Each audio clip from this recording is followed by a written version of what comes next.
We are coming to you from the city beautiful Chicago, Illinois, where tonight WGN Sports on My 50 presents White Sox baseball. It's Jose Abreu, Melky Cabrera, obviously El Garcia and the Sox as they get set to butt heads with Jose Altuve and the first place Houston Astros. Hi, everybody, and welcome. I'm Ken Harrelson with Steve Stone as we get set to bring you the finale of this three-game set. As you may or may not know, we have taken the first two. We won the opener 3-1. Chris Sale, 14 punch-outs, was just outstanding. Then last night, it was Carlos Rodon picking up his second victories. We won that ball game 4-2. But we have seen something here that might be, well, very interesting going forward because we saw a young man making his major league debut for the Astros at shortstop, Carlos Correa, on Monday. And, boy, he's been impressive. He's 20 years old, and he can do just about everything, and this has been a series of firsts in just 2 games. Let's take a look at Correa. This is his first base hit and first run batted in against Chris Sale. The only run that Chris gave up. And then it's his first home run, this coming against Zach Duke. That made it 4-2, but that's as close as the Astros got. His first stolen base. He stole that one rather easily, and he can pick it. And he's got a gun at shortstop. So we're seeing, I believe, the next great player on the horizon. And for Houston, they expect that he's going to be here a long time. And fortunately, we're not playing the Astros after tonight, and we're going for the sweep tonight. Well, that home run he hit last night was very interesting because it reminded me of 2 guys who could do that. Hit the ball straight up and just did not come down. And, of course, that was Harmon Killebrew and Bo Jackson. But going beyond that, tonight, Quintana on the bump trying for the sweep. For the first time in his last 4 starts, Jose would love a win. He's just 2-6, but he's thrown the ball awfully well, especially the last couple times out. He just doesn't get a whole lot of support. He's looking for more of that tonight against Vincent Velasquez, a young, hard-throwing right-hander. But Jose has used the high fastball very well. His control has been pretty good the last 2 times out. His ERA 2.70 and 13 1/3, giving up 14 hits, fanned 11. But he needs some support. You can't win without it, and hopefully the Sox can head into the off day tomorrow and then to Tampa Bay with a sweep, the first sweep at home this year. All right, sit back, relax, and strap it down. White Sox baseball coming your way.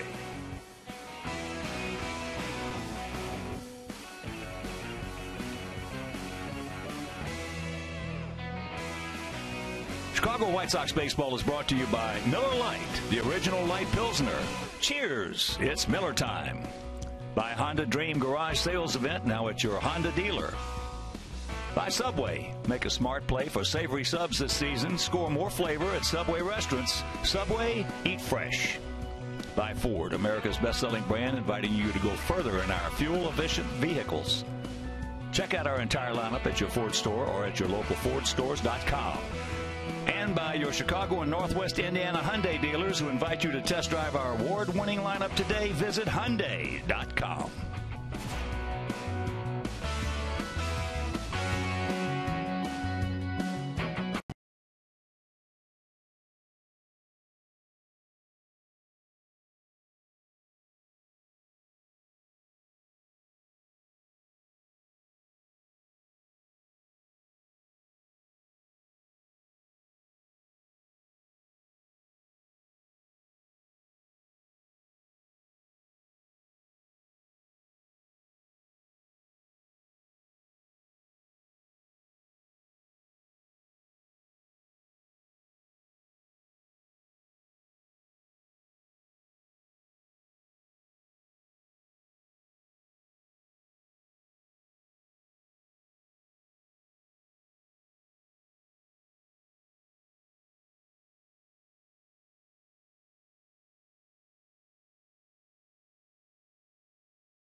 We're just a few minutes away from the third game of the series between the Astros and the White Sox. Earlier this week, Jose Abreu took time out from his hectic schedule of slugging round trippers to go to bat for some youngsters in the community.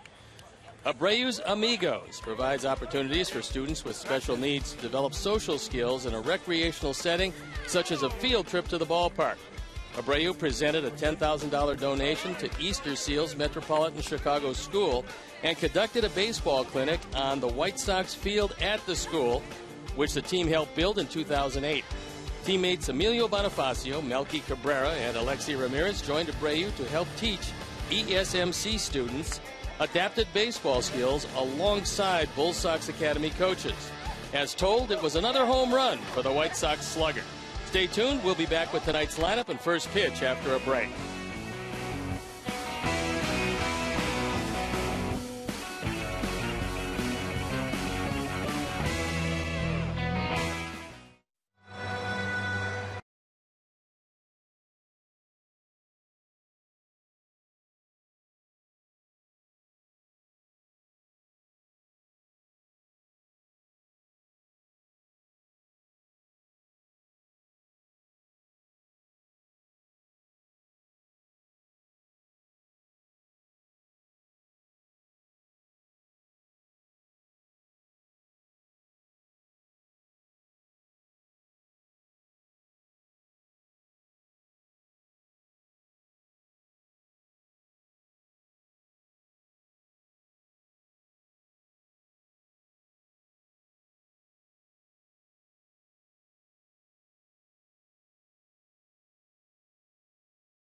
In high definition is brought to you by Xfinity, your home for the most live sports. The rains have gone away, and let's take a look at the lineup for A.J. Hinch. George Springer leading it off with Jose Altuve in the 2 spot. Then it's Preston Tucker in left field hitting third. Evan Gattis at DH. Carlos Correa, who's having a good series in just his first 2 Major League games, and it's Chris Carter, Jason Castro, Marwin Gonzalez, and Jake Marisnick rounding it out.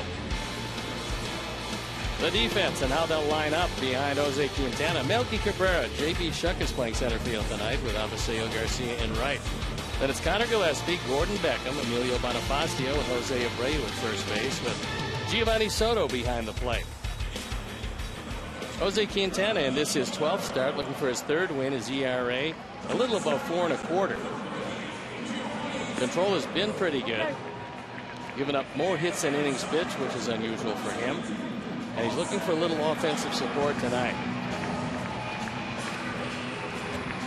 The umpires for the game tonight: Toby Bassner behind the plate. Dan Bellino, who just joined the crew, is at first. Vic Carapazza at second. And the crew chief, Larry Vanover, is at third. So Robin, liking what he's seen in the first 2 games of this series, would dearly love to come away with the White Sox first sweep at home this year. A.J. Hinch has seen his first place Houston Astros drop to just 2 games ahead of the red-hot Texas Rangers. The Rangers have won 8 of their last 10, while the Astros have lost 6 games in a row. And there's the 20-year-old who's going to be a star in this game. Their shortstop, Carlos Correa. We'll tell you a little bit more about him later. So they've thrown the ball around the infield. The skies are clearing up. It's turned into a beautiful night at 68 degrees, and we're ready to play baseball. I'm ready to turn it over to my play-by-play partner, Ken Harrelson. Hi, Steve. Thank you. And once again, good evening, everyone, and welcome to White Sox baseball right here over WGN Sports on My 50. And the first pitch of the ball game to George Springer from our Jose is swung on. Right field, long way to go. Could be a lot of problems, and it's a fair ball. But they're going to hold him to a single.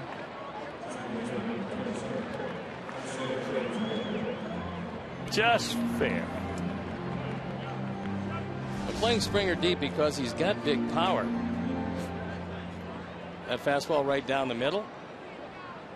It was somewhat surprising to me that Springer didn't wind up at second base, but I don't think he located the ball right away. You see it there, and normally that ball is up long enough and in a spot that's conducive to a two-base hit, but Springer winds up at first base, meaning the double play is still in order. Well, he was a spectator. He wasn't busting it. Nope. When it's going to be that close, you have got to bust it. And with his speed, he should have been at second base. Absolutely, and that could turn out to be a big play. So here's Altuve. Takes that low. Altuve 2 for 8 in the series. Jose comes in at .295, 5 homers, 27 driven in.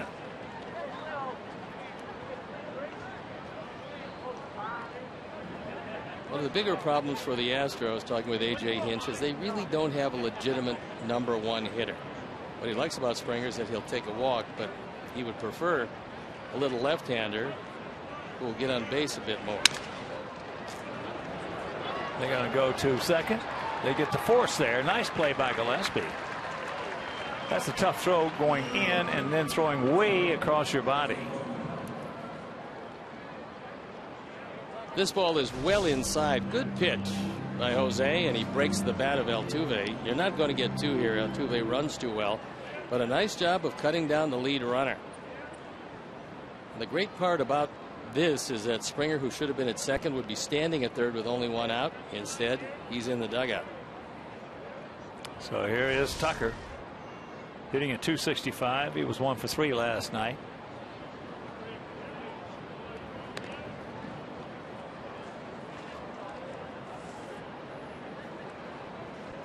Tucker faced Jose in Houston, liked what he saw, had a couple of hits and 3 at-bats. He's proven that he can hit left-handers.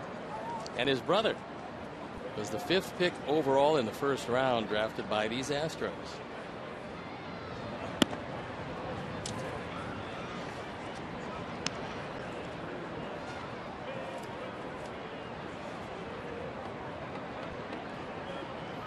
Altuve with 17 steals. He's been cut down 6 times.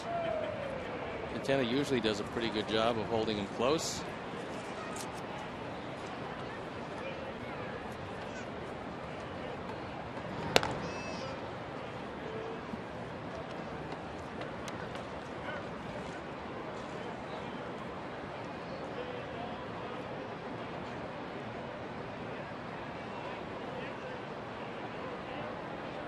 Tucker looked good hanging in there against Carlos Rodon last night. That line shot single to center field for his base hit, as there's a breaking ball strike.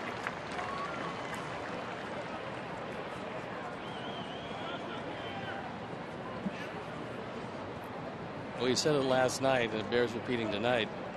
He wouldn't be in the lineup against tough left-handers if A.J. Hinch didn't think he could hit him. And he showed last night that he can.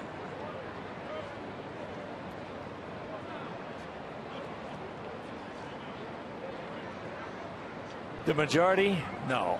But you got that niche up top, maybe the top 15, 10% left-handed hitters. They love to face left-handed pitching. But the majority of them do not. And ergo, platoon system. And the platoon system, if a lot of you don't know how that started back with the Yankees. Casey Stengel was a manager, and they had Hank Bauer and Gene Woodling, 2 outfielders. Woodling, a left-handed hitter, Hank Bauer, a right-handed hitter. They both were good players, and he had to play them, so he just started playing and platooning them. And that's how it got started, because they won a world championship.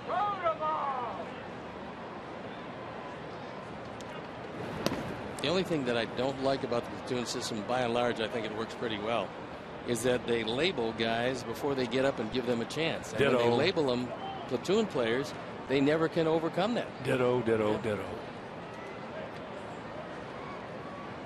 And everybody does it. They sure do. That's just like the 5-man rotation didn't start till 1969. New York Mets had such good arms out there. Gil Hodges was the manager and decided, well, I'm not going to rest one of these guys. I'm going to go to a 5-man rotation. Well, they won a world championship. Next year, everybody comes out with a 5-man rotation. Give you an idea how good that rotation was. Nolan Ryan was in their bullpen in those days. I faced that rotation. So he couldn't make that rotation. Bad throw. Bad throw. They weren't going to get 2, so you had to take your time, make a good throw.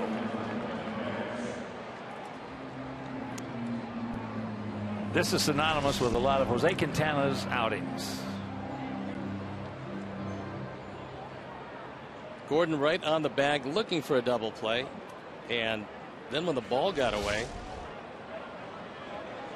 there was nothing that anybody could do, and so runners at second and third, fielder's choice E4.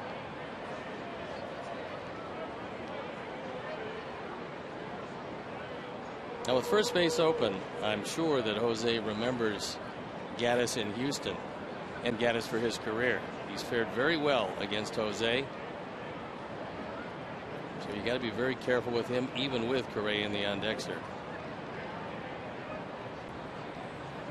Well, it's really just a pitch around situation unless he's going to get himself out, and you've got to be. And Quintana right now is in that ilk, I should say, that he's probably not going to make a bad mistake to him. But when you got a guy who's tied for the team league in home runs, and you've got a rookie playing in his 4th game, there's not too much consideration. No, he threw the first pitch a good 4 or 5 inches inside, and Gaddis swung at it.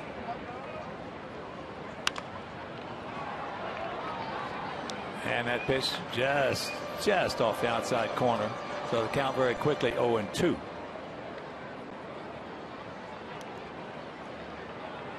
Now Soto has got to be very, very alert back there if they're going to go slow low. Not quite as alert if they're going to go hard high.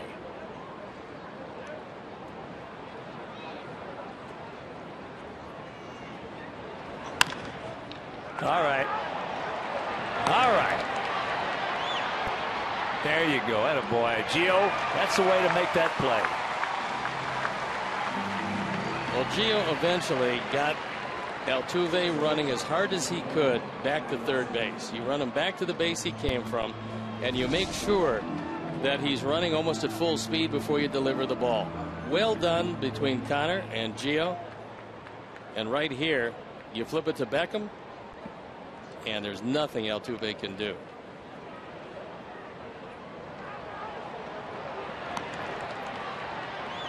In the perfect world is 1 throw, and the near perfect world is 2 throws. Just make sure he's back to the bag he came from. So here is Correa. Breaking ball strike. Carlos 3 for 8 in the series.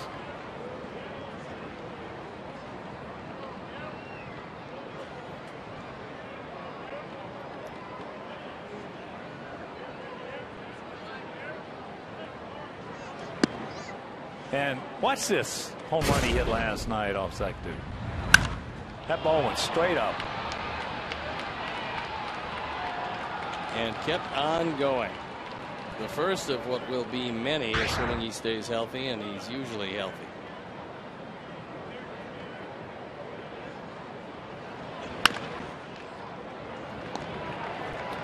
Two hopper. So Jose is going to pitch over it and out of it. And after having a play, it's the Houston's 0, and the good guys coming to bat.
2 spot. Then it's Jose Abreu, Adam LaRoche, Avisail Garcia, who's been red hot, with Melky Cabrera, Giovanni Soto, Connor Gillespie, and Gordon Beckham rounding it out.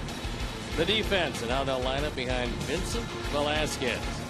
Tucker, Marisnick, and Springer in the outfield, with Gonzalez, Correa, Altuve, and Carter in the infield. Jason Castro behind the plate. And hard throwing, Vincent Velasquez on a hill, making his major league debut. Those are numbers at Corpus Christi. His ERA a minuscule 1.37. He made 5 starts, 37 strikeouts, just 9 walks in 26 1/3. His straight change is his second best pitch. He has an inconsistent curveball, but he's got a big fastball. Just turned 23 3 days ago. And before we show you our picks to click, you at home select yours.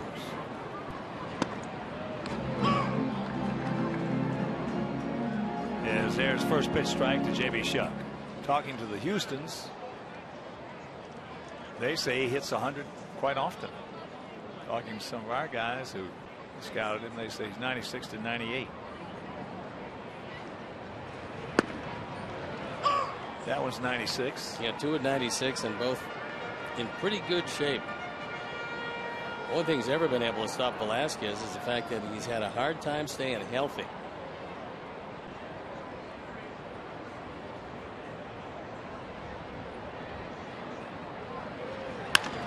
That ball hit hard into left field, and that's going to be over his head.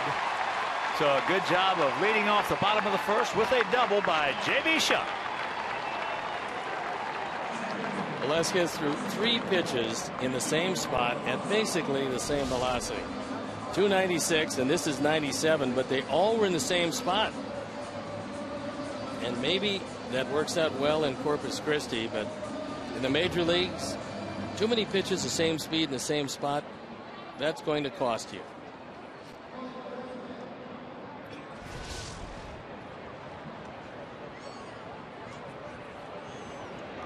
So here's Bunny. Bonifacio has a job to do. Corners in close. Marwin Gonzalez in on the grass as he fakes the bunt and takes the ball. And he did a good job getting that bat hit back. That's the only way you can help that runner at second base, because this is the toughest play for a base runner at second when they're trying to bunch over to third. As a hitter, you see you're not going to bunt it, get the head of that bat out of there.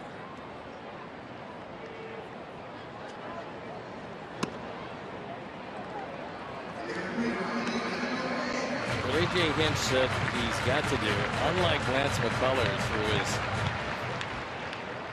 very consistent on the mound with his emotions. He said that Velasquez is probably not going to be, and he's got to find some way to kind of throttle him back somewhat, because he's going to be really pumped up tonight.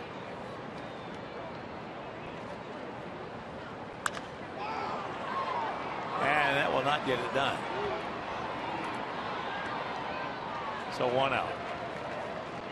So with 1 out, 1 on, let's check out our picks to click tonight. Jim and Joe, our director and crew, they went with Soto. Steve's going with Connor Gillespie and Roy Rivas. Roy Rivas and his beautiful crew.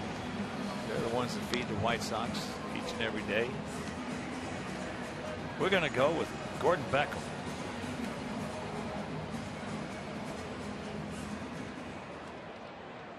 Roy is just like that good bottle of port. He just gets better and better with age. I know he gets a lot more caps with age. He's a man of many caps.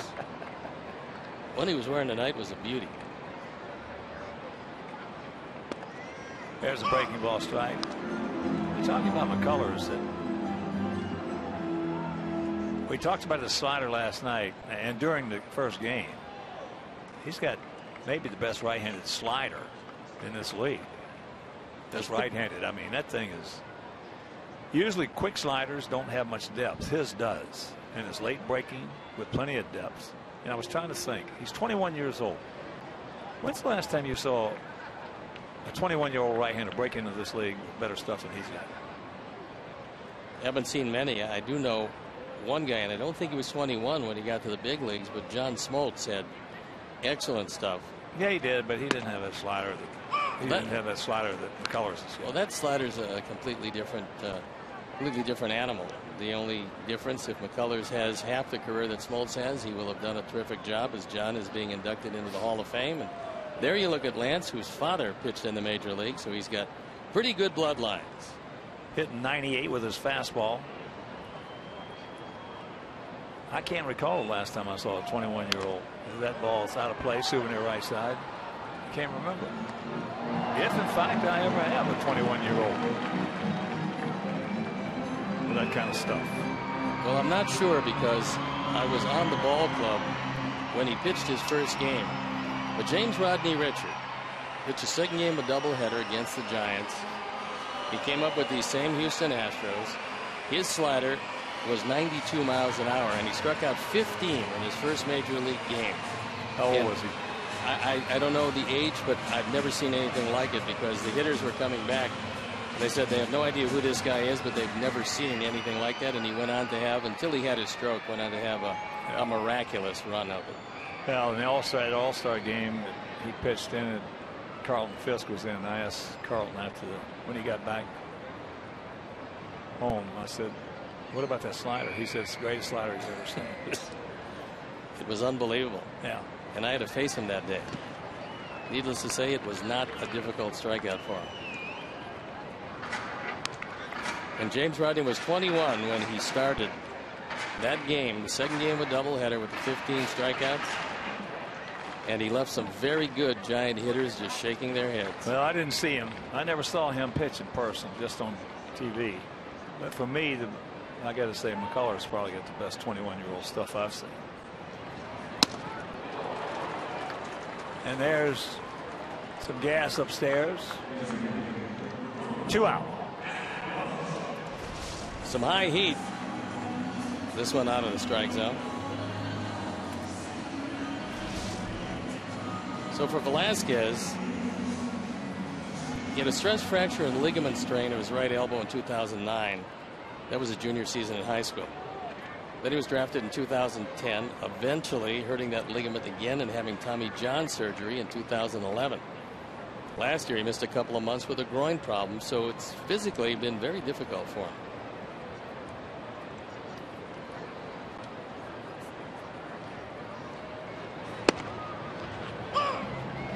There's first pitch at 96.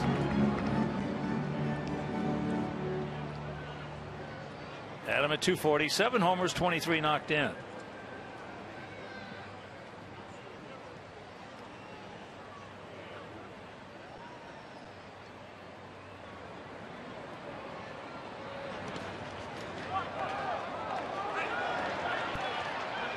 Throw it away. When JB realized that that ball had trickled through the glove of Jason Castro, he took off. And he did come an eyelash from throwing that ball into left field. So it is ruled a wild pitch. And Marwin Gonzalez has to come well off the bag to make the catch.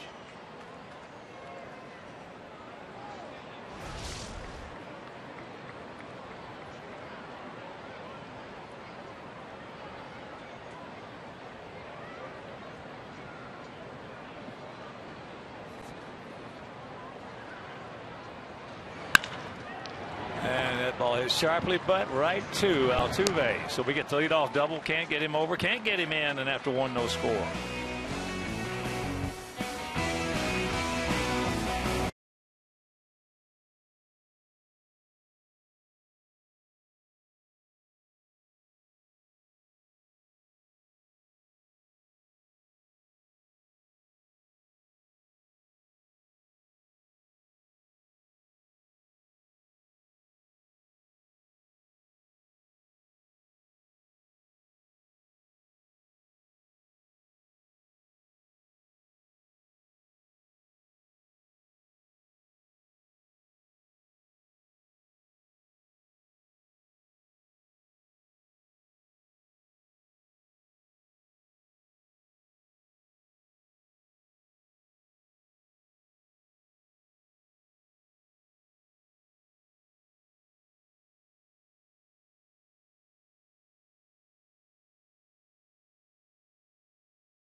Top of the second inning, big Chris Carter and Jason Castro and Marwin Gonzalez to face our Jose Quintana.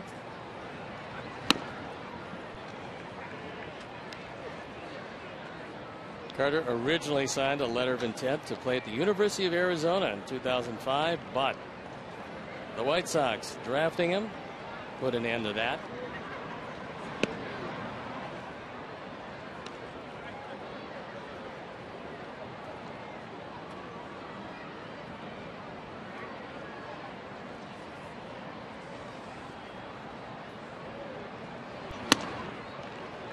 Staying up on him. He's not going to hit the high heat. That's been shown conclusively. He will hit the ball down a long way, however.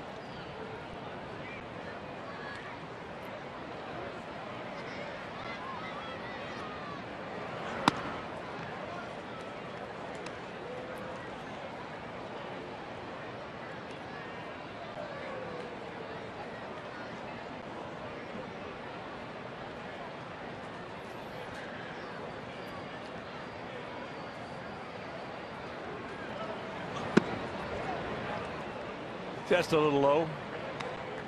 Toby Bassner behind the plate. First two games of the series, Vic Carapazza and Larry Vanover.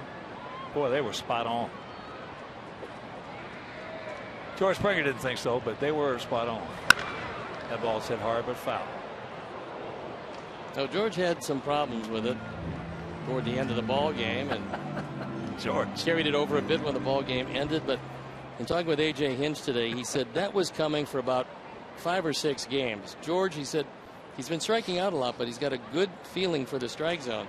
It wasn't necessarily last night. That was a bit of a carryover for George. That's a fair ball.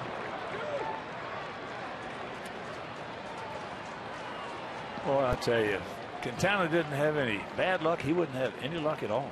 That ball would have been played by Connor Gillespie, except for the fact that it hit the bag.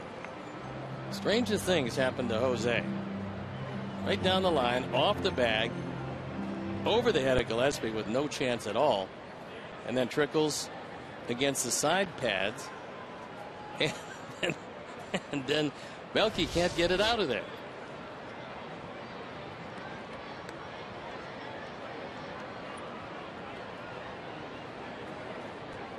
So here is Castro hitting at .218, 6 homers, 13 knocked in. These guys have 79 home runs. Almost twice as many as us. We have 40.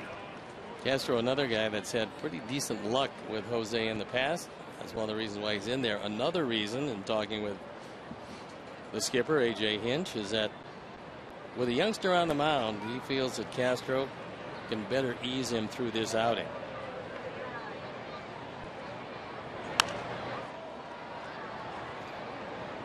Well, Hinch was a catcher. He should have a good feel for the nuances of a rookie pitcher making his major league debut.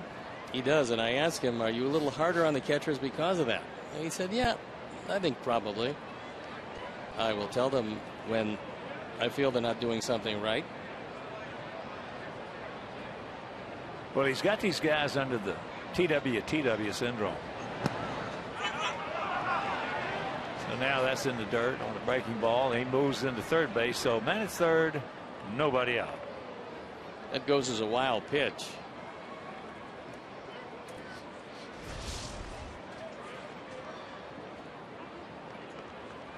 Off the glove of Giovanni Soto. Bounds away far enough so Carter goes in third. I agree with you about A.J. Hinch. He's done a nice job. This is his second go around. He said he wasn't near as prepared the first time as he is this time. And he's got his team understanding the value of playing 27 outs. Well, I think it started with Bo Porter with some of these guys who played for Bo. Yeah. Bo had these guys playing their behinds off. They were giving him 27 outs, but there was a difference between the GM and Bo Porter. So ergo A.J. Hinch. And he has just continued on and maybe even enhanced it. Well, Bo didn't have near the talent, obviously, as not even A.J. close. has. Pops him up, Gillespie. So a big out, 1 down. As we talk about so often up here, X's and O's in this game don't mean anything. Anything. That's not managing. That used to be managing, because when managers had all the leverage, players had none. There was always the fear factor. And communication was a non-entity. Oh. Some managers would never talk to you. Let me tell you, if you didn't start in that lineup for Dick Williams, who was a winner, okay, he never said a word to you.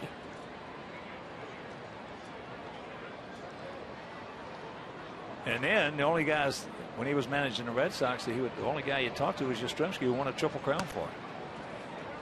That was a good guy to I say talk that to. complimentary because he felt that was. We talked about that later on after both of us had left, and he thought that was the best way to handle that group of guys.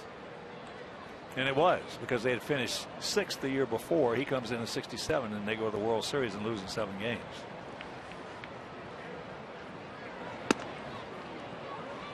Gonzalez hitting at .221, but managing today is just a different culture.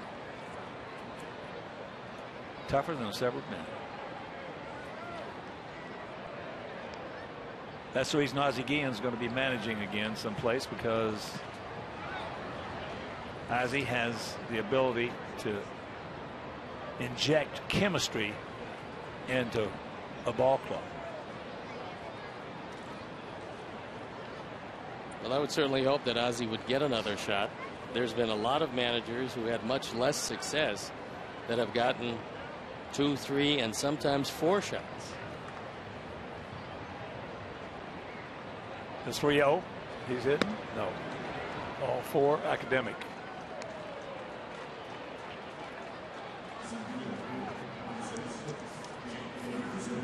Sox fans, come out for specialty beer night on Thursday, June 18th. Sample up to 16 different beers and ciders with this $42 ticket package, which includes access to the tasting from 5:40 to 7:30 p.m. You also get a lower box game ticket. To purchase, visit whitesox.com/specialty. So here's Marisnik hitting at .256, 4 homers. He's knocked in 17. Has good speed.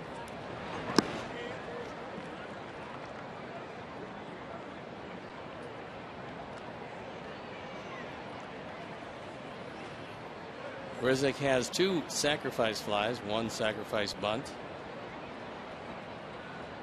As Gary Pettis, third base coach. Richie Dower, the first base coach.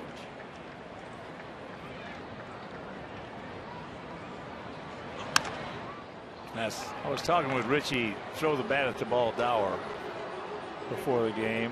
He was the best I ever saw at that. He said, Hawk, all those were hit and runs. Yeah. He was a tough guy to strike out over the course of his career. He actually, I saw him get probably maybe 3 or 4 hits.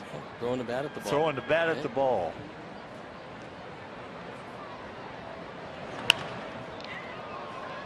That's into left field. And he's getting in shape, and he's going to go to the right base. Carter will score. So the unfortunate double for Quintana, the fortuitous double for Carter, and his 1-0 Houston. It's RBI number 18 and the 3rd sacrifice fly for Marisnik. He did a pretty good job of getting a pitch he could lift in the air and hit it far enough. So Melky making sure that the runner from first does not advance. Realized he had 0 shot at Carter, even though Carter doesn't have much speed. Yeah, Melky's a smart player. Melky showed some signs yesterday that perhaps he's going to break out of this malaise he's been in, because that's vital to the ball club. We had what turned out to be the game winner. A 2-run double in the 8th. It looked like just icing on the cake until Correa hit the 2-run homer in the 9th. Then it was an essential 2-run double.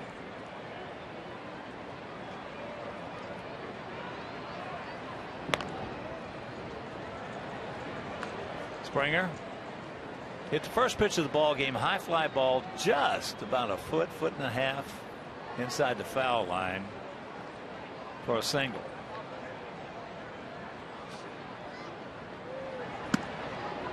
Yeah, I got a kick out of watching Springer after they make the last out of the game last night. I was thinking, you know, that I went to see, when I was missing those games, I went to see my grandsons play a few games, and I saw a few of those players do that. That won't endear you overall to the umpires, but they watch enough television and see it enough times up here. They think, well, the major leaguers can do it. Well, in the leagues they're playing in, they get 6 pitches, so the umpires are non-issue. 6 pitches. That's good. Yeah, it is.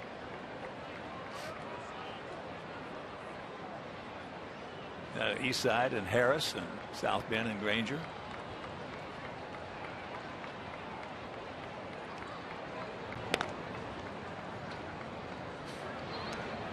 Oh, and 2. Yeah, they had shades of a young Lupinella in it as well. Lou could get hot really quickly.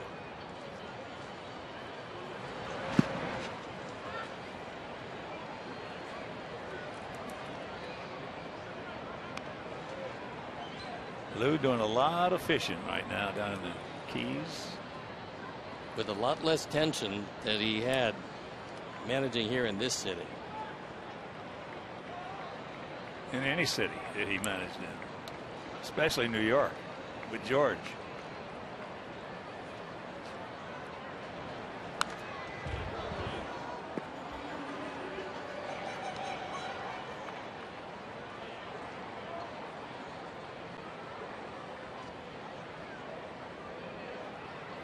Kansas City has a leg up on sweeping Minnesota. They're up 4-0. That game early, bottom of the second. Kansas City, winners of 3 in a row, have taken a 1-game lead over Minnesota in the AL Central.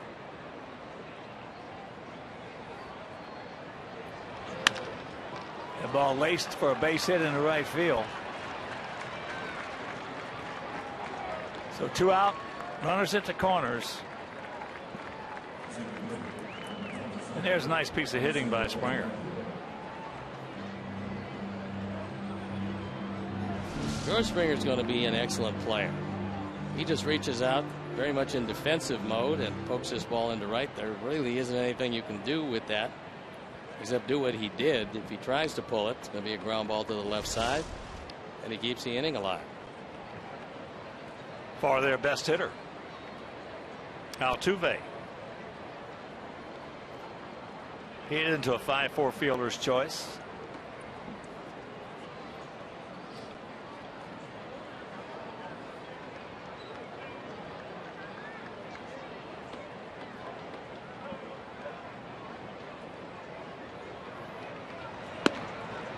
And he takes first pitch strike.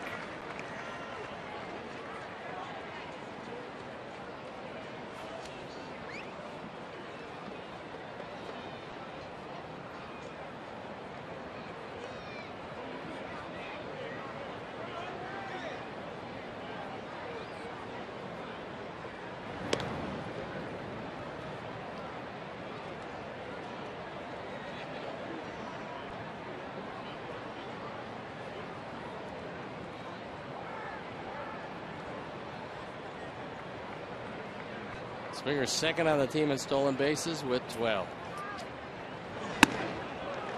Can't get it upstairs at 93.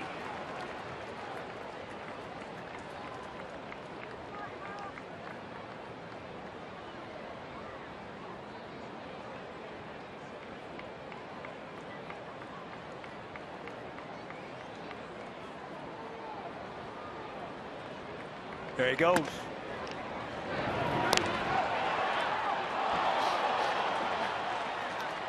Missed him.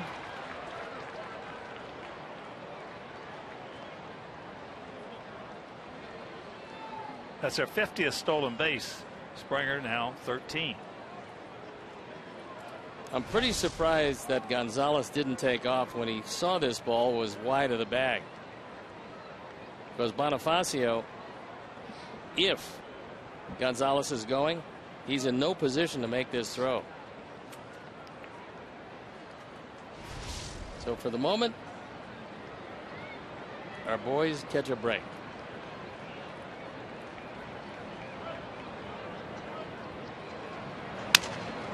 softly hit, ate him up. And they just do get him, but they come up with a gift run via the good fortune.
And an official White Sox debit card. Only available at your Wintrust Community Bank. Go to wintrust.com/White Sox to learn more.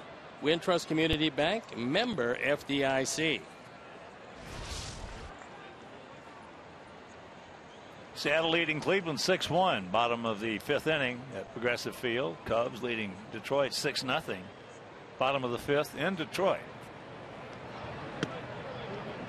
First pitch to Avi is taken for a ball. Avi's really been hitting him well. He knows when to go to right field. He knows when to try to hit it out. And eventually, with his size and his strength and his ability, he's going to hit a lot of home runs.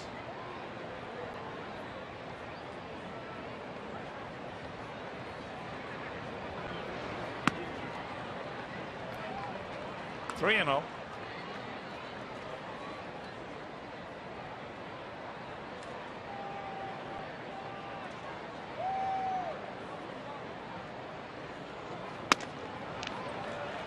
And there's the leadoff walk.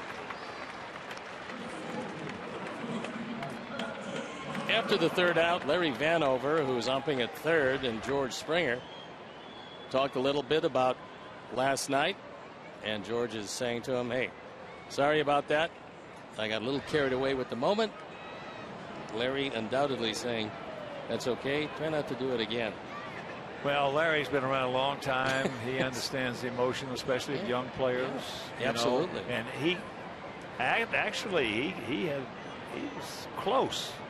I should say had grounds to be close to throwing him out on that 3-1 pitch.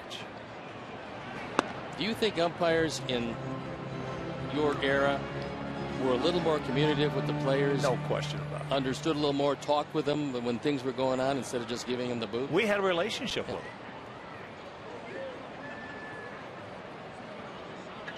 And it was like hockey players. I mean, you know, you get in a fight, and after the game's over, you forget about it. Same way it was in playing with the umpires. Melky with a 1-1 count.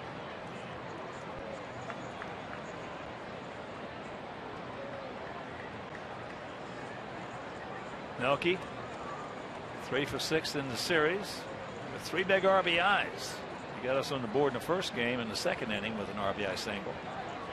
And then that big 2-run double in the 8th last night.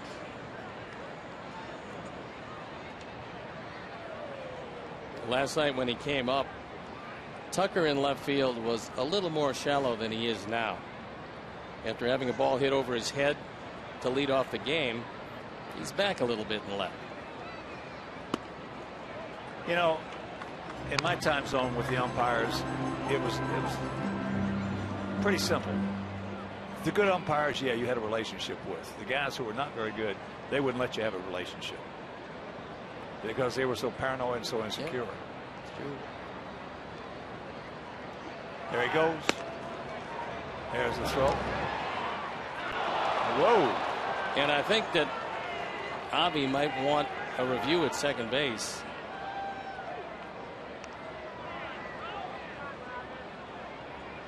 He's going to try to kill a little time and see. Yeah. Robin is checking with Mark Parent. The throw was on the third base side of second. And we'll watch it again. Well, if he tags the knee, it's usually the case where the foot might have gotten in before the knee, but let's take a look. He's safe. We'll have to see if it's conclusive proof, and we'll have to see if Robin wants it, and sure, he's going to challenge this one.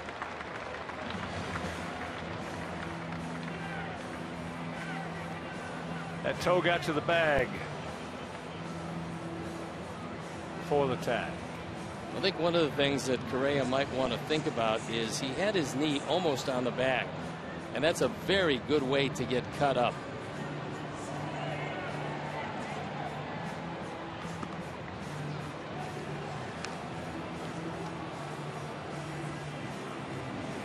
So watch it again. You look at the foot, you look at where his knee is.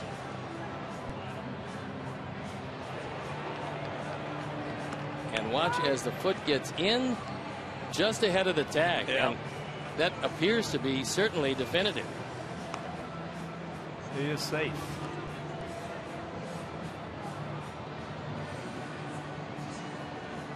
Yeah, that's a very precarious position of Correa's knee. Now you can wind up with a lot of stitches in that knee on a play like that if your base runner's foot comes up over the bag, which it does a lot, and it'll catch you and cut you.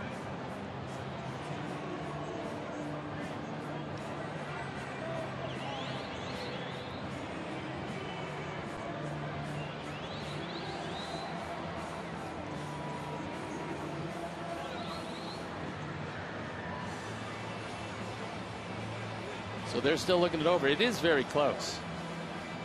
Well, most plays are. Definitive proof is the key.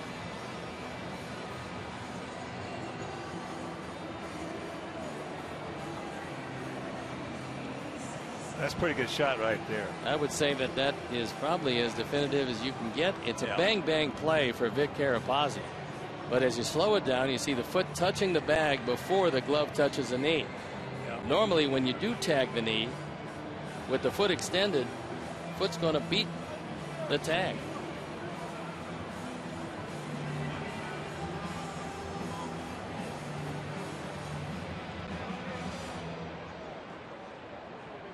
Well, it all depends on New York and who's there. This is one of the longer reviews we've seen.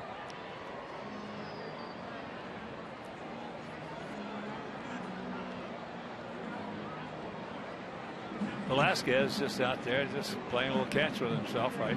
Tossing it up. It's actually something that you don't like to see a pitcher do. You just as soon have him tossed to the catcher. Well, that's as I said. It all depends on New York and who's there. It might be a buddy of Carapaz's. It might be whatever they, you know. And I know it sounds crass, but it's the truth. It's the truth. It's who is calling it in New York, because it's another. They're going to have to do something about that. They're not going to have to.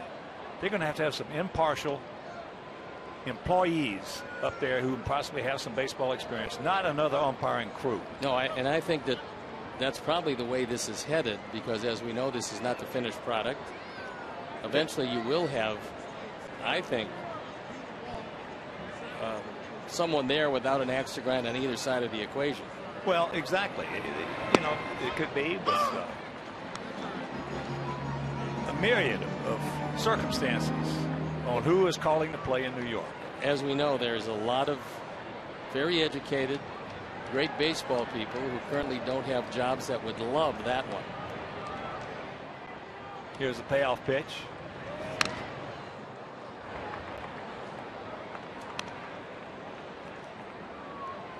I have a lot of confidence in Joe Torre and John Schuerholz that they will fine tune that thing, because right now it's a flip a coin situation in most cases.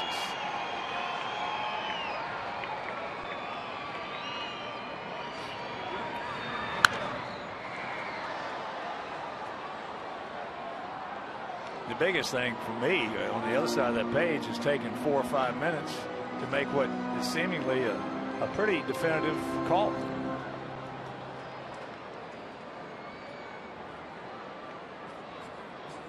Well, if anything, maybe it took a little something away from Velasquez. That's going foul. Well, Melky hit that one a mile, but unfortunately out ahead of it. Looked like a breaking ball. It was low and in, and Melky just got out too quickly.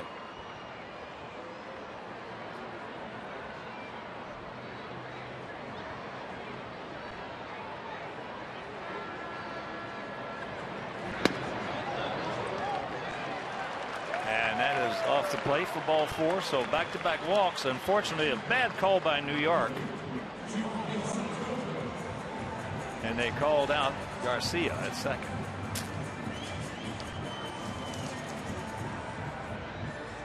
Northwest Indiana Sox fans night is on Friday, June 19th, when the Sox take on the Rangers. The White Sox are offering specially priced tickets to all Indiana residents, their families, and their friends. To purchase, visit whitesox.com/NWI Sox fans.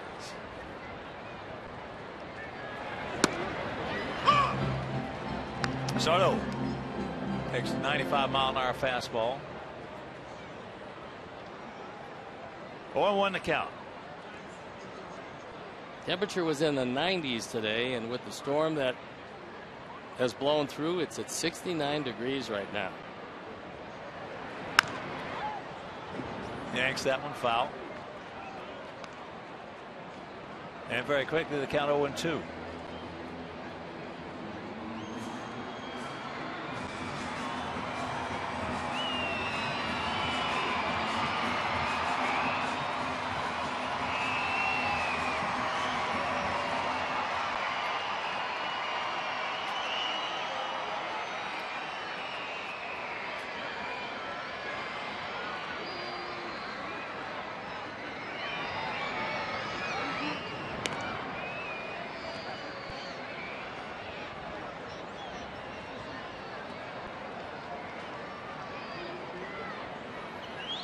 Velasquez is the 6th Astro this year to make his major league debut. So they have a whole lot of changes.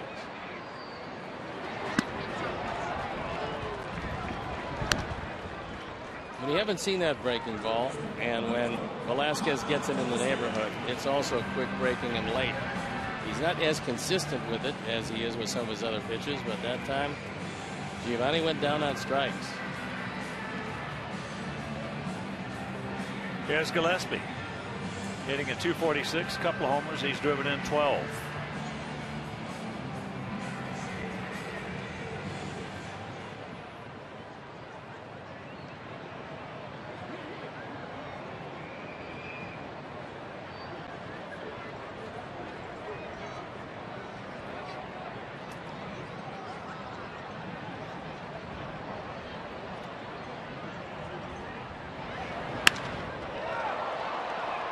That's Canacorn into center field. So we get a bad call from New York. Hurts us there. Meanwhile, it's 1-0 Houston.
He's with the Bull Sox Academy. You might remember him as my partner on a couple of broadcasts, and he's going to tell us about a couple of special things as far as camps are concerned and the fact that attendance is up.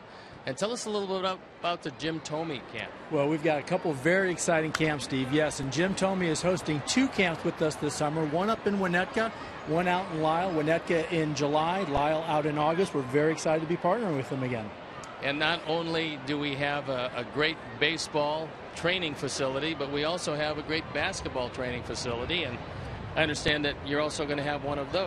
Yes, we're very lucky. Tony Kukoc last year did a camp with us, had a great turnout. We're doing that again. That's going to be the week of June 26th, so that's coming up pretty soon. But besides those specialty camps, we have a one-day camp with Scotty Posednik that's going to be out in Orland Park 1st of August when he's in for the 2005, all the awards that are going on this summer, as well as our regular camps that the kids for basketball, baseball, softball, a week-long camp. They have a chance not only to learn a lot about the sport, but to have a chance to come to the ballpark or the United Center, meet some of the broadcasters, some of the coaches, and we're just excited that the kids are coming out this summer. We have a lot of youngsters and their parents watching tonight. Tell us how they get in touch with you and how they can get to these camps, be it basketball or baseball. Yeah, it's very easy. Just go to the website, www.bullsoxacademy.com, or just call 630-PLAY-BALL.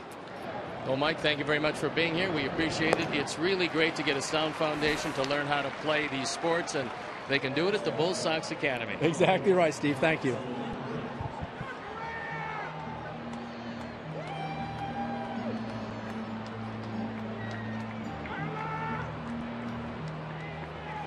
So quickly, 2 out here. Sox trailing 1-0. Couple of ground balls for Quintana. That's a good sign. Now he's got to deal with the prodigy.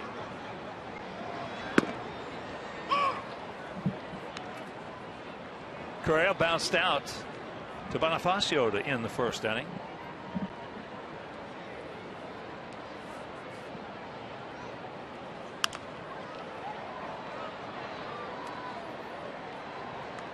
A.J. Hinch told me that he played Correa every other day in spring training with the anticipation that he would make the ball club, but realizing he had never had an at-bat above A ball because last year he broke a bone just above his ankle, the bottom part of the leg, and it set him back, and they wanted him to get 100 at-bats at least in Double-A before they brought him up.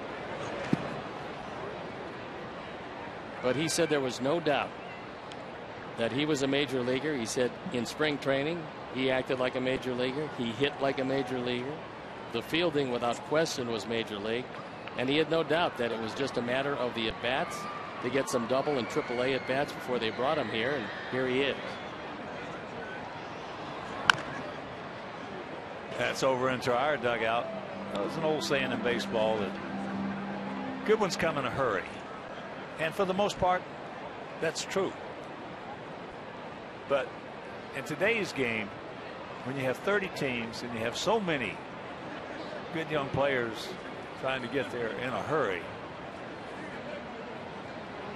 it's not as it's not as exact as it used to be. No, but occasionally you take a guy this size, he's 6'4", he's knocking at the door at 200 pounds. You watch his approach to the ball. You see him fielding. He's got a cannon for an arm and great range, and you say, well, might as well bring him up and see what he can do. Well, one of the things he's got going for him is that he's got a lot of other young players on his team. That's the best thing that Houston has done. That's one of the benefits, and probably the only one, for finishing way back each and every year. Get a lot of high draft picks. Well, I was on a pregame show with Back to Houston with Steve Sparks, and we were talking about that. They should have some good young talent by finishing last all those seasons, you know, and evidently they have some pretty good scouting because they have some good young players. But I can see a little bit of this Houston ball club right here with the talent that they have and the talent that we hear they have down in the minor leagues being a little bit like that Kansas City team that went to Oakland in 1968. Well, if they're anything close to that team, which became a monster, they're going to have a lot of success in the AL West. Well, I can tell you right now that this club, Houston, right now, has got a better pitching staff than that club had. They went to Oakland.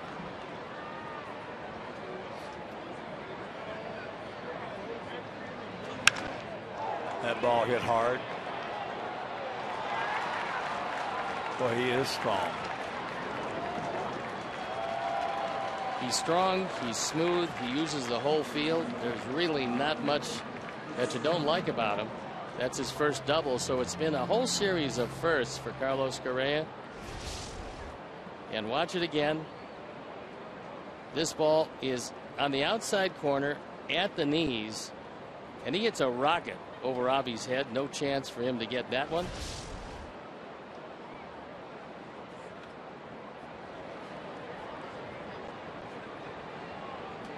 I love his finish. Boy, that's going against a lot of things that went on for the last 25 years. Watch how he finishes high and keeps the bat in front of his chest. Keeps the hands right. That is a great finish.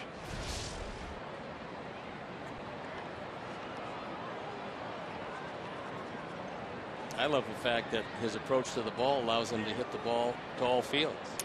Well, that was a Paul Konerko finish when Paulie was really swinging the bat well, which he did most of the time.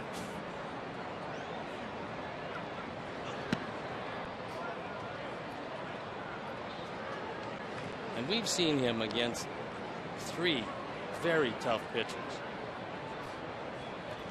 Only 2 guys in the lineup that Chris Sale didn't strike out. And in his major league debut, Carlos Correa was one of those guys. He had 14 strikeouts. Carter, who had that very fortunate bounce for him off the bag and up and over the head of Gillespie at third for a double, leading off the second. And he finally came around to score, and that's the 1 run. Connor had no chance on it. Hit the front of the bag, bounced up and over.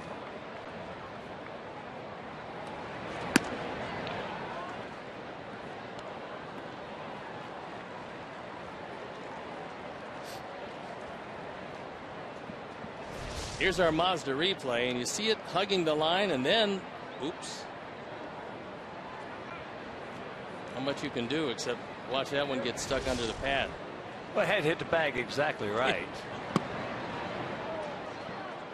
As that's off the plate ball 4, because most of the time when he hits the front of the bag, he'll either go straight up or come back. But that's just a Quintana bounce right there. So the second walk issued by Quintana, and here is Castro, the catcher. He popped up to Gillespie.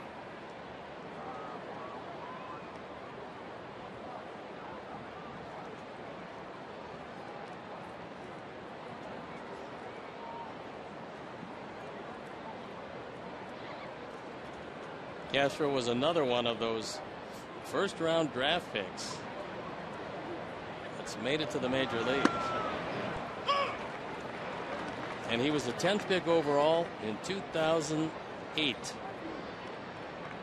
out of Stanford, which, by the way, is exactly where A.J. Hinch attended.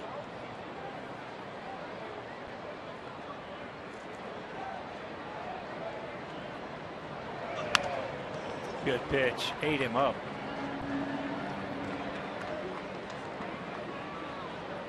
This right in on the hands of Jason Castro, and there's nothing he can do with it. Fortunate to make any contact at all, and fortunate enough to keep that bat intact.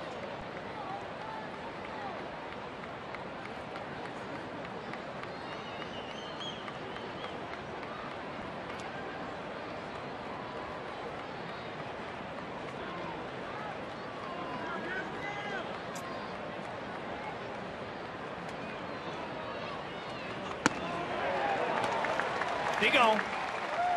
And that'll retire the side. We'll go to the bottom of the third. We trail it 1-0.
20th will receive a White Sox baseball cap presented by the Private Bank.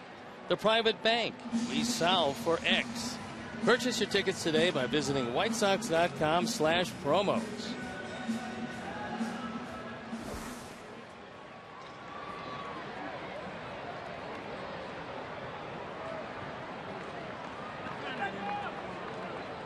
Gordon Beckham hitting in the 9 hole. And then we go back to the top of the order with Shuck and Bonifacio to face Vincent Velasquez. Pretty good pitch. Goes Gordon's way. 1-0. They're playing Gordon as an extreme off-field hitter. There's a huge gap in left center, and Tucker's well off the line in left.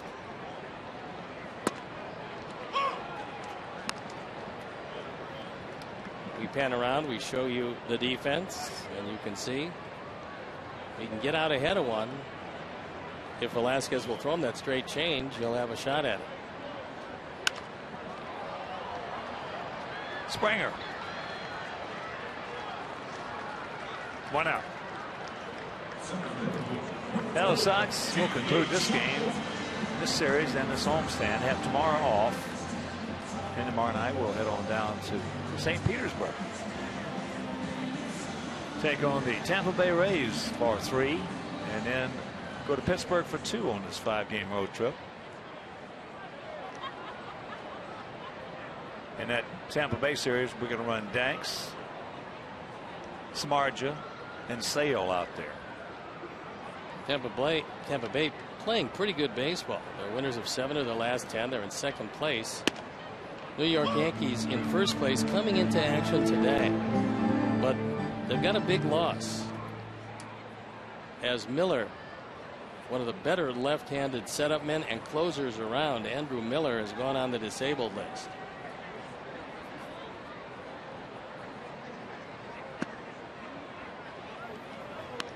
There you look at the East, and it's going to move around consistently. Toronto is starting to play really good baseball, and they're hitting the baseball consistently. Baltimore at the bottom with Boston, but again, that could turn 3 or 4 times before this is over.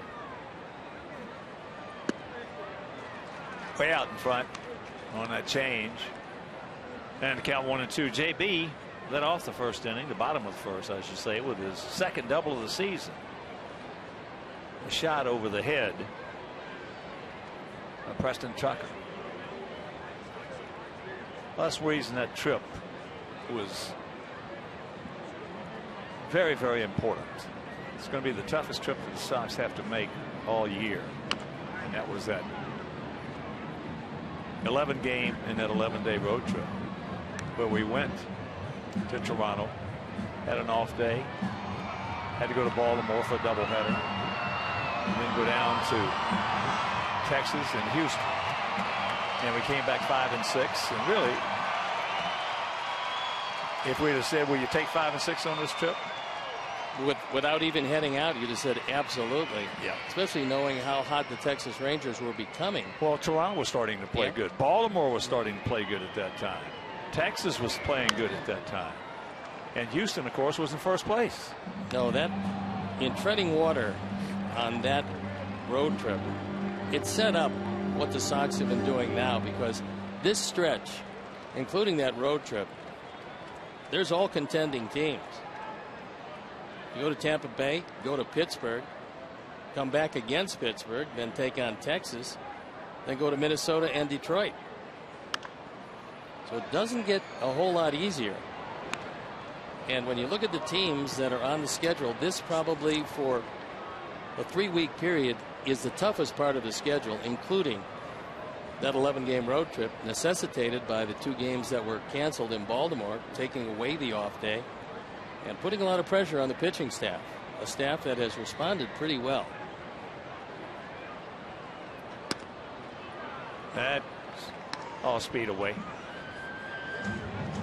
Well, if you just look around, okay, if you just look around at all the teams, go to the American League Central, go to the American League East, go to the American League West. Oakland has certainly not played well. As that's shot foul. But in this, there's just no easy games. The parity in baseball right now is at a high point. I know I've been in this game all the parts of 7 decades. There's never been parity like this. Never. That's why there's no first place team at this point that can rest comfortably, because they're all looking over their shoulders, because every race is close and the teams are very well balanced. That's up high. So a full count.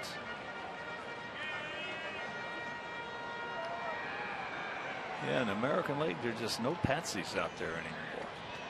Used to have some softies that you expected to win 2 out of 3 or 3 out of 4 from. I think a couple of surprises. Seattle, very much a surprise. Winners of only 2 of their last 10. They're 26 and 32. And Oakland has lost 4 in a row. They're 23 and 37. Oakland's the only one that's close to that category. Yep. They're 11 games back, and it looks like a wait till next year situation.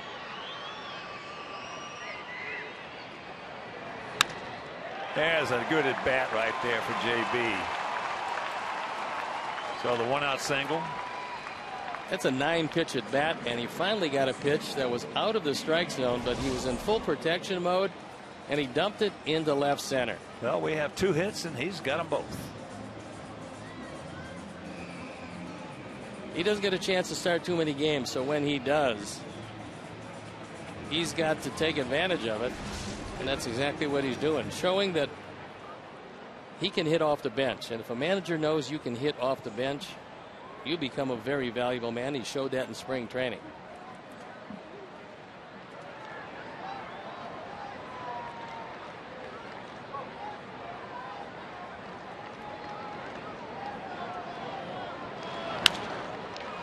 Bonifacio pops it up.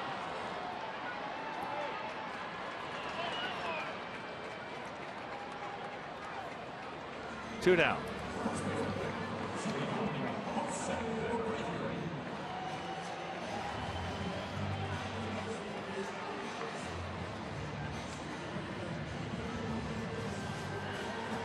So here's Abreu. He struck out swinging.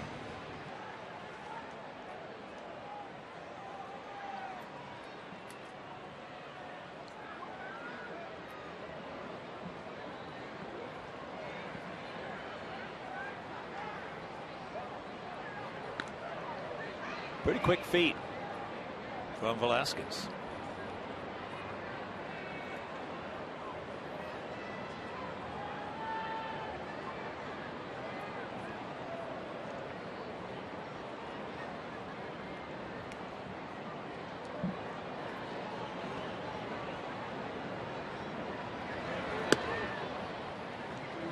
Jose takes ball 1. Velasquez takes a while delivering the ball. He takes almost a full turn before he comes home with it. So it's an ideal situation for a base stealer to try it. As you can see, 2nd round selection in 2010. 2-0. Probably the only reason he went 2nd round instead of 1st round was because of that history of injuries. The ligament problem that he had. Of course, then he had the subsequent Tommy John surgery, which these days pitchers come back from and they're equally as strong as they were before they left. So that wasn't a problem. The problem came after, when he hurt that ligament once again, but it didn't require any further surgery.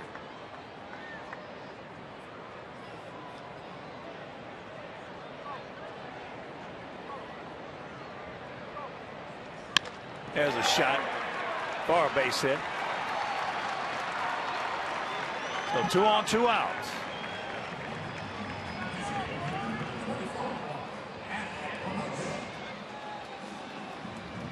This is what eventually will get Jose back over 300. The fact that he can take a fastball on the outer third, knowing that he's probably not going to be able to get much into it if he pulls it, and he drives it into right field.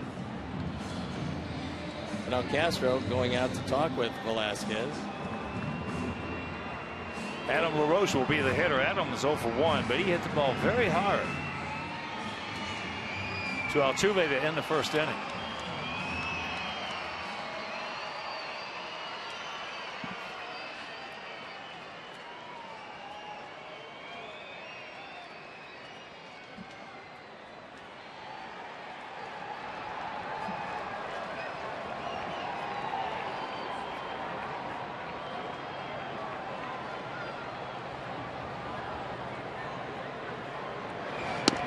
Takes a strike. With runners at first and second and 2 outs, Sox have delivered at least 1 run 15% of the time, with the league average at 22%. The Astros pitchers have yielded at least 1 run, just a little below league average. Right here, Adam.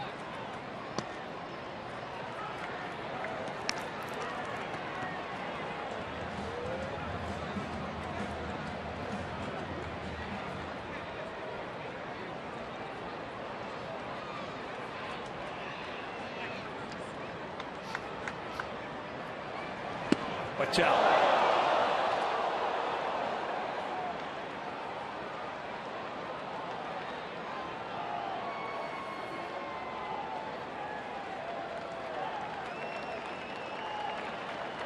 And apparently everyone is okay. I've seen a whole lot of this lately.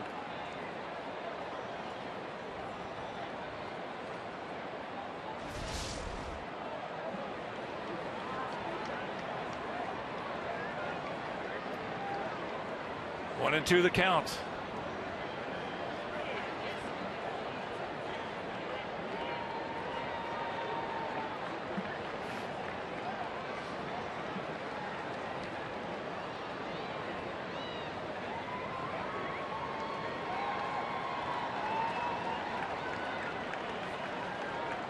Now Phil slightly to the right.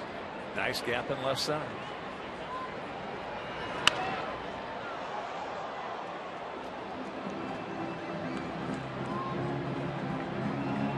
Now Velasquez is starting to heat it up. That was the biggest fastball he's thrown at 98, just off the outside corner.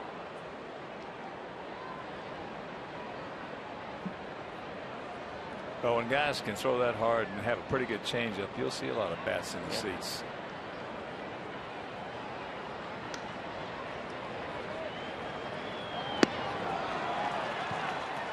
Made a good pitch on him, and that'll retire the side. So we have a threat, can't do anything with it, and we'll go to the 4th trailing 1-0.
1-0, top of the 4th inning, Houston. Marwin Gonzalez. Jake Marisnick. Then back to the top of the order with George Springer. Marwin walked back in the 2nd inning, 1 of 2 issued by Quintana. Jose would dearly love a 1-2-3 inning. It's something that he has not accomplished through the first 3. As the Astros put a little pressure on him, but he's only given up the 1, and that was because of a bad hop off the base.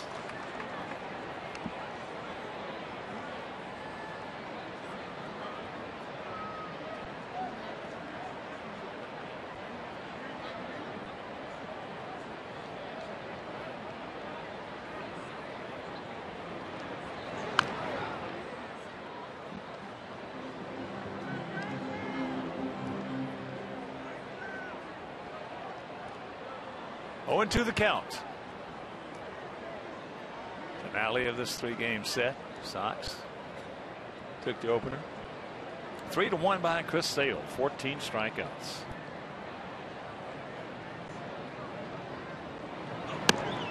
High and away.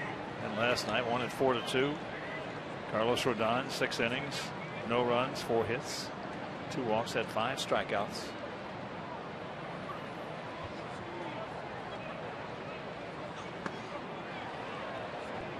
He did not go. That performance last night by Carlos showed that from start to start he's maturing, because he didn't have his great stuff. The location wasn't quite what he wanted it to be, and yet he was able to battle his way through 6, not give up anything, win his 2nd game, and says that he is much more confident than he's ever been in the major leagues. Well, he's got some good muscle memory. Beckham gets him. Or he should have some good muscle memory watching the guy the night before. But there's no doubt that when you follow Chris Sale, left-hander to left-hander, you see what he does with that slider. And what Carlos did last night was throw some pretty good sliders. When he gets it down, it's unhittable also. But he was able to throw some high fastballs by hitters. That ball high and deep to right field by Marisnick. And caught by Avi. Beautiful play, having to go way back up against that fence.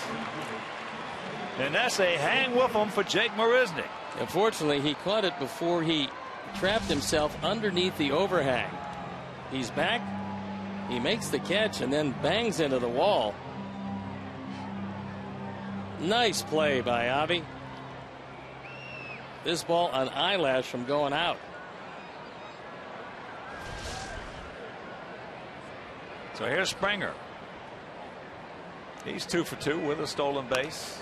Fouls that back. Well, if you're a young player coming into the big leagues and you're on a team with some good players like we have, in this case Rodon, you can learn a whole bunch about how to play and compete at the big league level by watching Chris Sale, by watching Quintana, by watching these Smarges guys like that. And if you're a young hitter, by watching and talking to your teammates.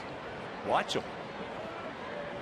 I've said this before, that in my case, I learned more about hitting behind Carl Yastrzemski when he won the Triple Crown than from any hitting coach I ever had. Even though he was left-handed, you're right-handed? Yeah, just watching how his approach was and how he just could ratchet it up against the good pitchers. And what it did for me was that I became obsessed over that winter. We lost the World Series in 7 games, and I went home, and the only thing I kept saying to myself, I'm going to stick it up his behind next year, Yastrzemski's. And there's a little base hit. So he's 3 for 3, and I was obsessed with that.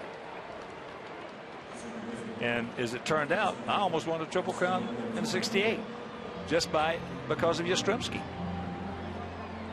Well, you could do a whole lot worse than watching the approach to the baseball on an at-bat-to-at-bat basis that Jose Abreu came into this league with. I mean, he was a very polished hitter when he came into this league. You better believe it.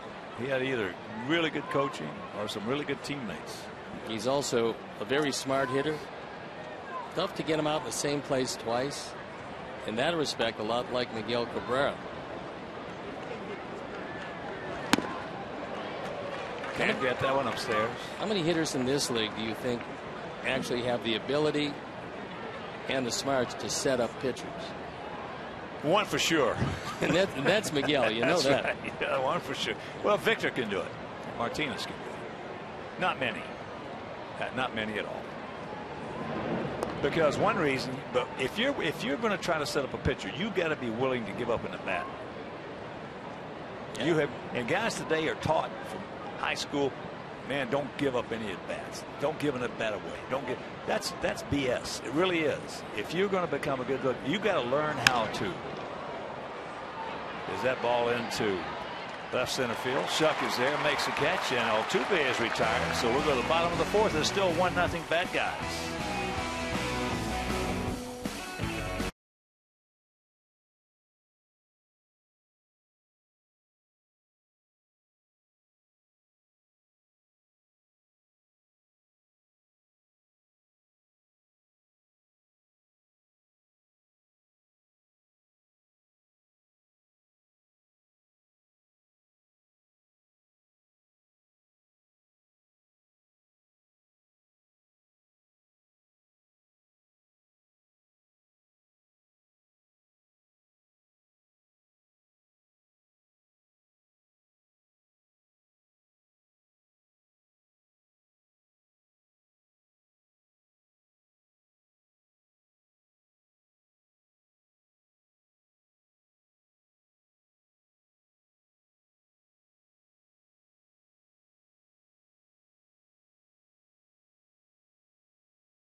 Chi Sox game day.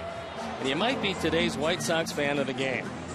White Sox fan photo of the game is brought to you by Beggar's Pizza, now with 22 locations. Visit beggarspizza.com because Beggar's Pizza, they lay it on thick.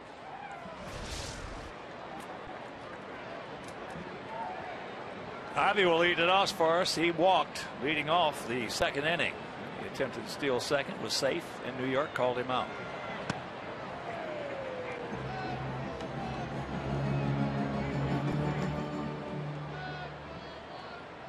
1-0 the count.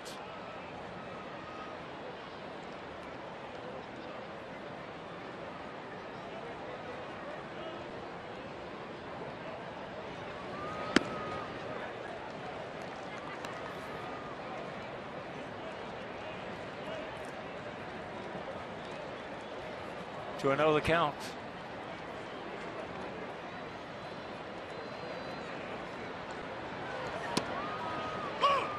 Pours that one over at 95.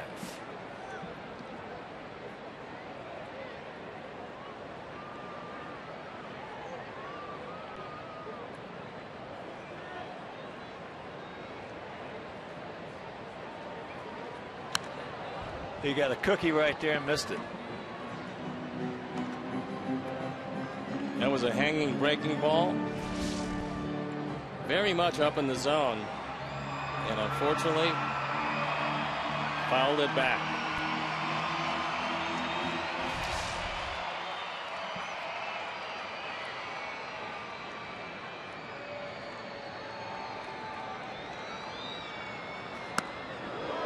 Full count.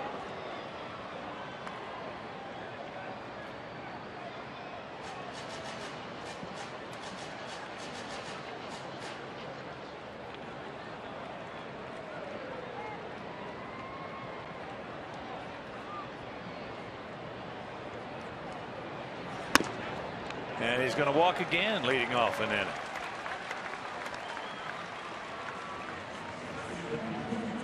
White Sox fans, join us on Friday, June 19th for Mullet Night, presented by Great Clips. Mullet Night features haircuts and mullet wigs for purchase to support Ronald McDonald House charities. You also get a post-game fireworks show. Great Clips, it's going to be great. To purchase tickets, visit whitesox.com/group. Melky also walked back in that second inning.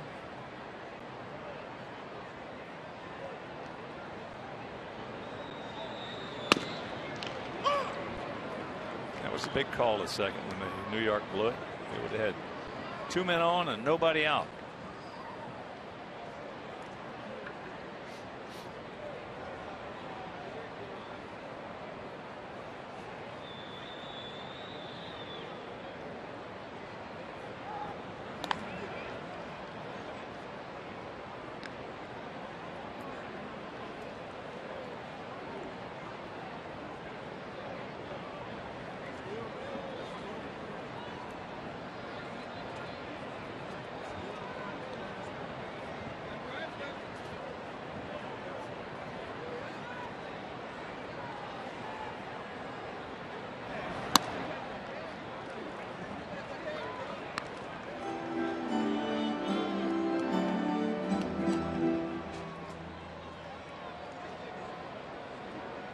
At 96-mile-an-hour fastball missed.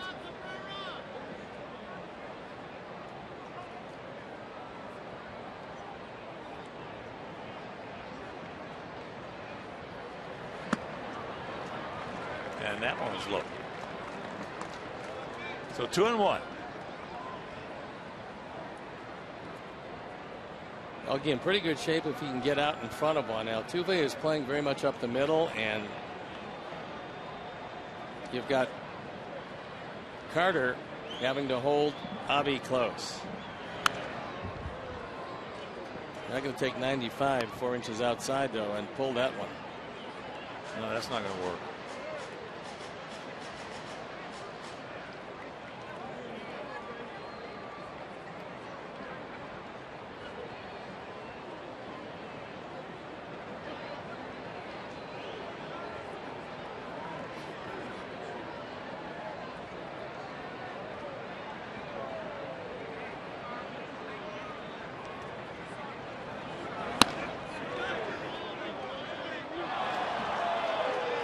He rings him up. 1 out.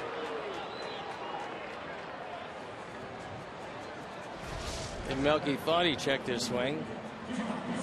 High heater well out of the zone. We'll look at it from the side. Larry Vanover says that went a little too far.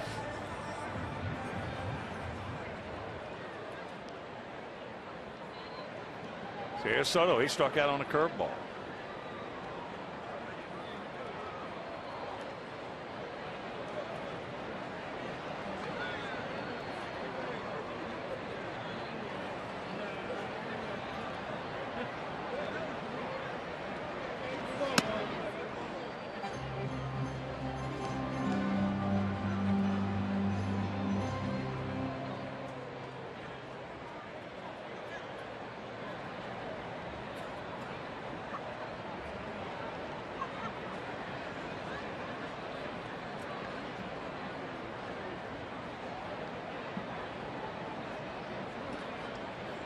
One 5-0 for them.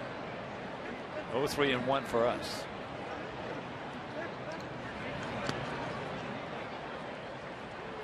That was a nice stop by Castro. Both managers have been able to keep a fairly fresh bullpen. That's because Keuchel went 7 and McCullers went 7, the 2 starts for Houston. And Rodon went 6 and Sale went 8 in the 2 starts for the Sox.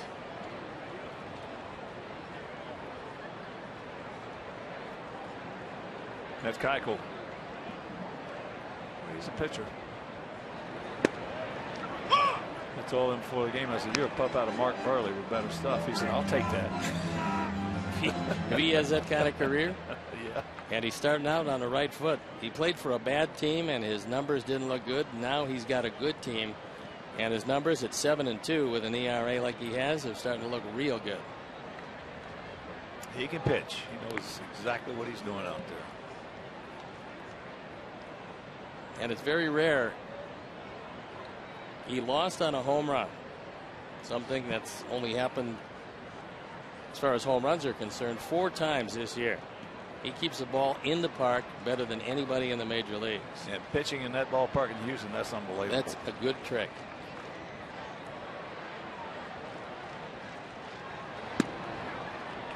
Checks it up, takes a strike, and that evens the count at 2. Yeah.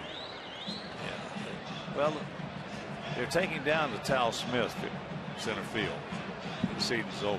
Bringing that in to 415. It was 436. But the Crawford boxes, left or right-hander, you can just flip it out of there and straight away left field.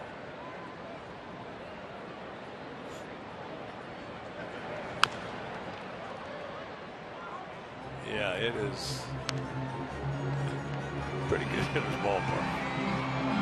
Well, in fact, a lot of left-handers have more success there than any place. I mean, Lance Berkman used to just reach out and flip the ball out in left field. Very easy to do. That's the same thing in Fenway Park.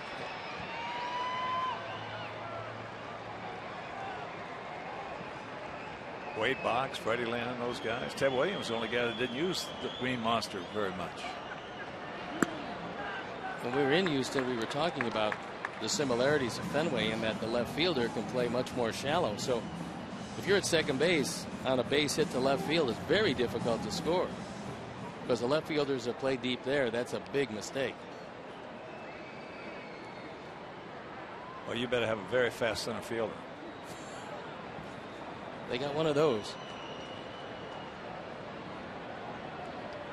There he goes. And that's chopped foul.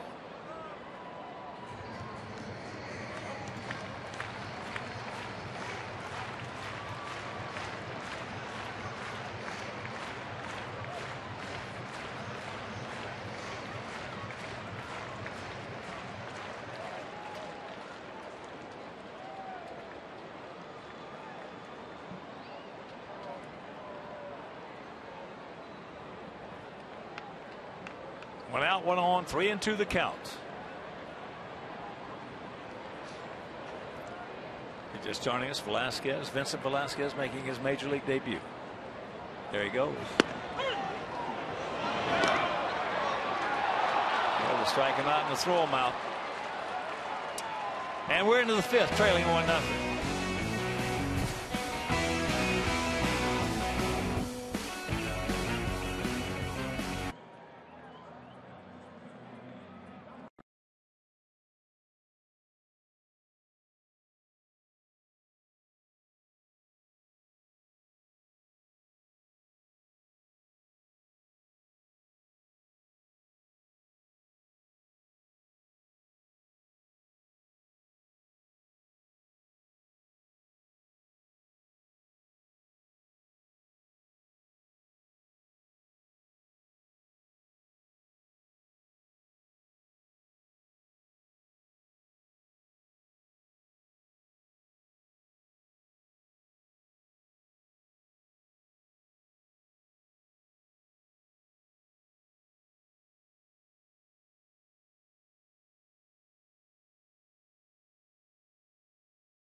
HOU.com, sponsored by Jeff Vukovich, your local nationwide insurance agent serving the area for 37 years.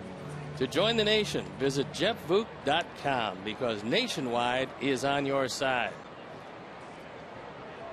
Preston Tucker will lead it off for the Astros here in the top of the 5th inning. He'll be followed by Evan Gattis and Carlos Correa.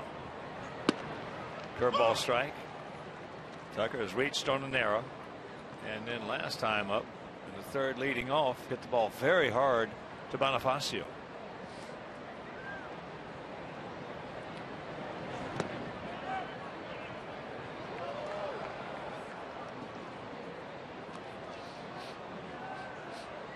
One and one to count.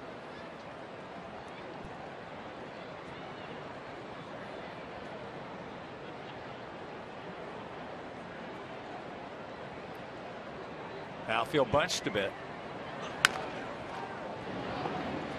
Jose will take it himself. He's good at that. 1-out. Fans of First Merit Bank Stadium Club offers breathtaking views of U.S. Cellular Field and delicious food and beverage options for you to enjoy prior and during White Sox games. Purchase a First Merit Bank Stadium Club membership by calling 312-674-1000. Here's the DH, the cleanup hitter, Evan Gattis. Twice he has gone out. To Gillespie at 3rd. Once into a 5-2 fielder's choice.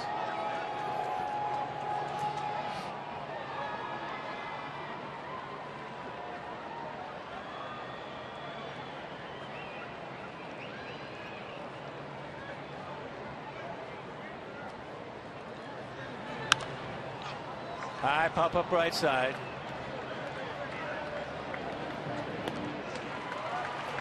Two down.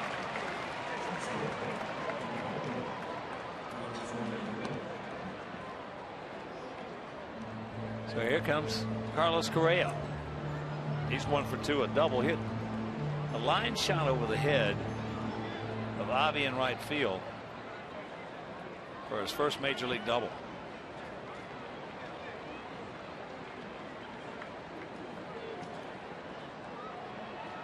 And this time Avi is playing deep enough in right field where he can't hit it over his head. For a double. No, unless he takes it out of the ballpark.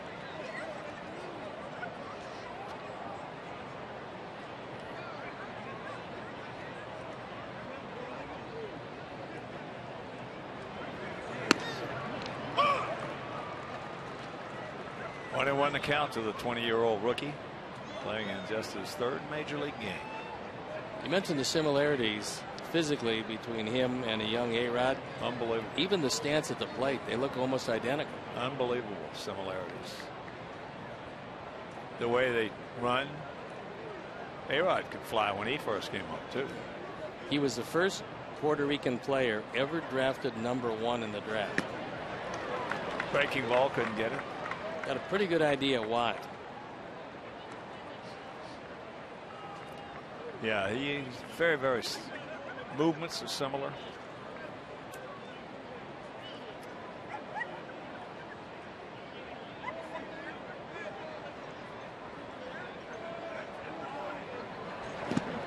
I'm not going to say it's the Bud Black, Steve Carlton look-alike, but close. Well, eventually A-Rod grew out of the position and moved to 3rd. You think that might be the thought process of Houston as they drafted the LSU shortstop Alex Bregman with the #2 pick? Well, you got to think that's what their thinking is.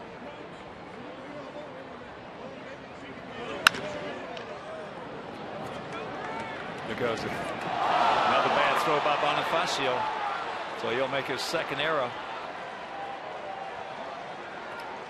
on just a routine play. That one was just careless.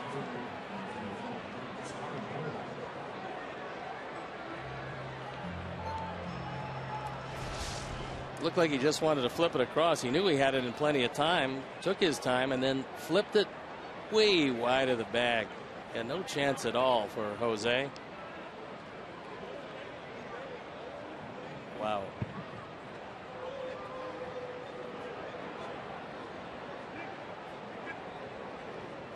So once again, Quintana in a position to have to pitch over a mistake. He did it earlier, and he's going to do it again. Chris Carter, high pop up. Bonifacio makes the catch. We're halfway home. We trail it 1-0.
To WGNTV.com and click on the WGN Sports Game Zone banner for the latest stats and information. The Sox Game Zone is powered by Robert Morris University, Illinois, offering over 55 athletic teams, more than any other university in the state. For more information on RMU, visit robertmorris.edu. Yeah, between innings, Jose Quintana went over and told Emilio, look, hang in there. We're going to need you before this is over. That's a Mark Burley move. Got to do it. The guy's not trying to make an error. Nope. Here's Gillespie. Connor's been on the plate one time. Hit the ball pretty hard into left center field.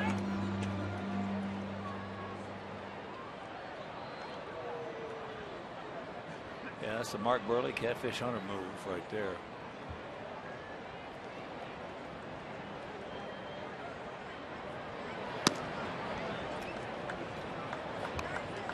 Two and 0 the count.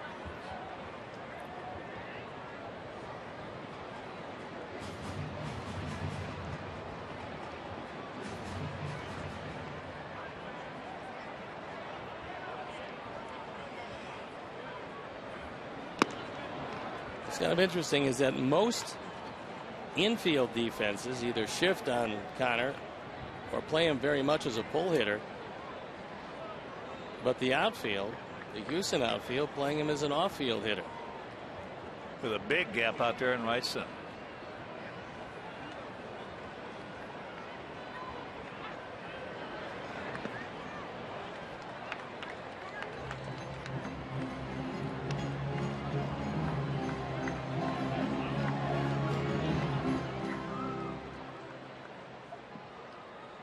Three and one to count. Velasquez has walked the leadoff hitter twice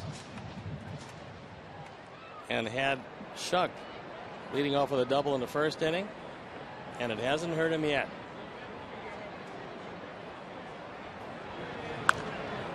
You know, for a young man who just turned 23 years old 3 days ago, making his major league debut, he has comported himself pretty well out there on that night. He's got very good stuff. There's no doubt about that.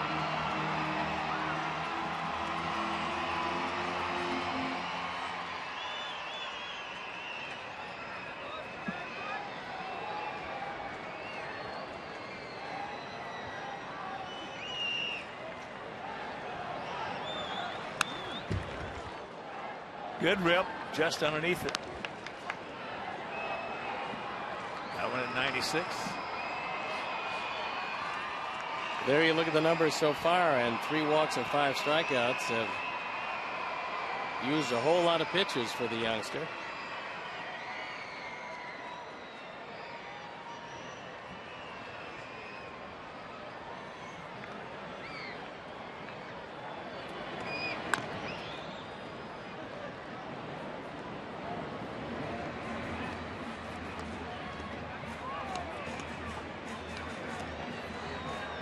And still, as we head into the bottom of the 5th, neither pitcher has had a conventional 1, 2, 3 inning.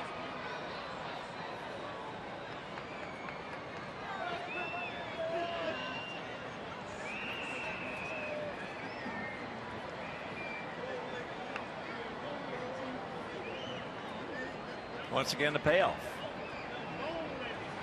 Yeah, that a boy.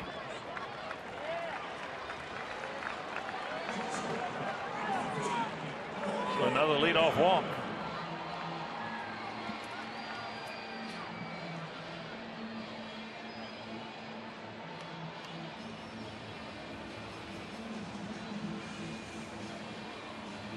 Gordon looking down at Joe McEwing to see if perhaps the situation might lend itself to a hit and run. Well, you get the right man at the plate. And a big gap on the right side with Altuve playing up the middle. That's somewhat surprising.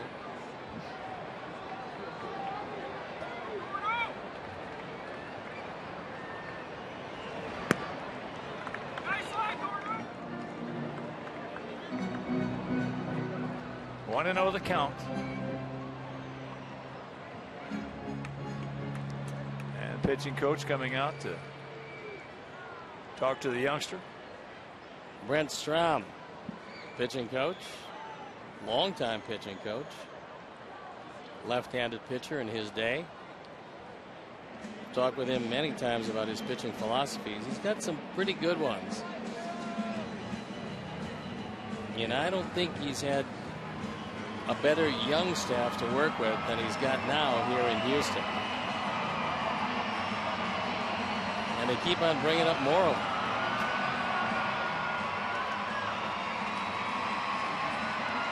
Yeah, this club's got a lot of that Kansas City team that went to Oakland in it.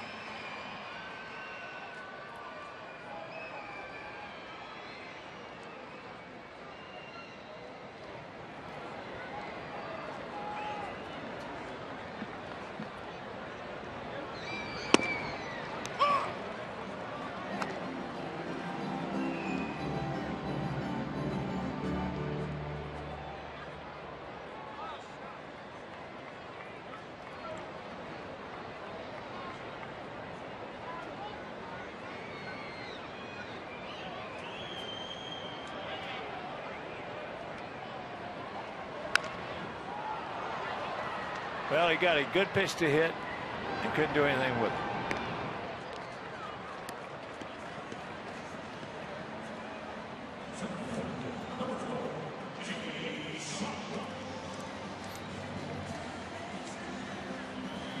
Provide your guests with the ultimate all-inclusive White Sox experience in the Home Plate Club or Magellan Scout seats.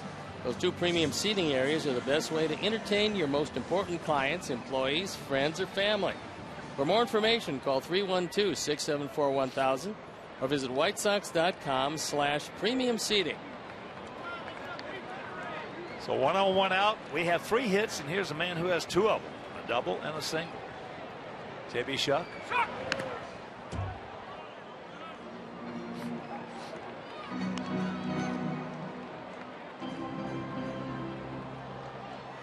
Well, he had a big battling at bat last time before reaching out on a pitch off the outside corner and just poking it into left center field.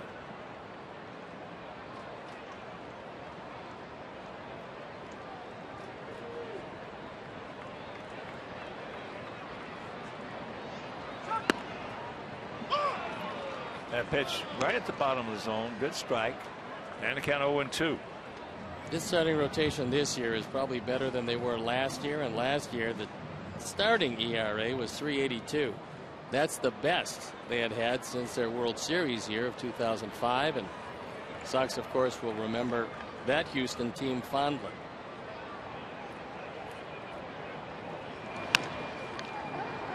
Slowly hit. Altuve, his only play is to first base. So 2 down with Gillespie at second.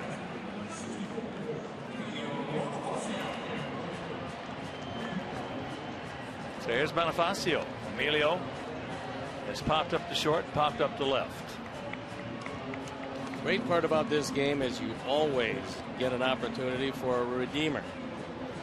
He has not had a particularly good day in the field, but a base hit here and 2 errors are forgotten very quickly. Tucker is very close in left field and over toward the line.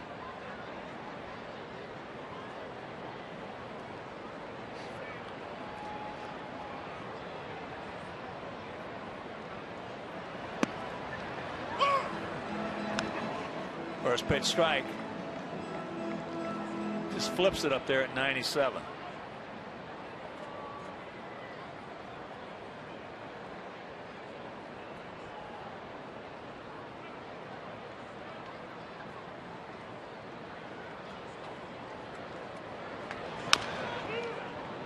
There's a chopper, 2-hopper.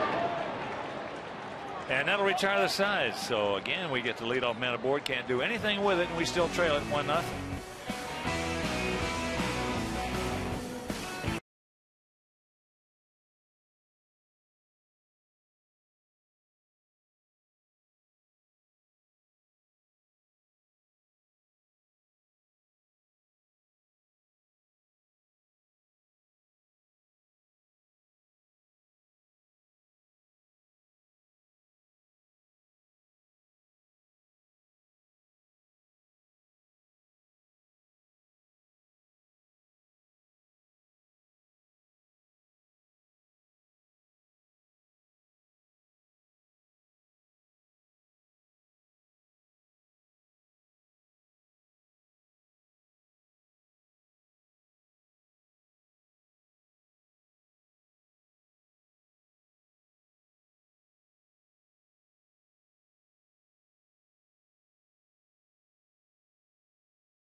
Text Subway to 97999 right now for your chance to win 6 meals from the Simple 6 menu from Subway. Message and data rates may apply. Subway, eat fresh. Lower third of the Astro order here in the top of the 6th. Castro, Gonzalez, and Marisnik. Velasquez evidently is fini. As soon as we saw the bullpen up and going, you knew that that would be it for him. Brent Strom, the pitching coach, came over, congratulated him. Major League debut, 5 shutout innings on the road. Pretty impressive. 3 hits. And really just a very mediocre breaking ball.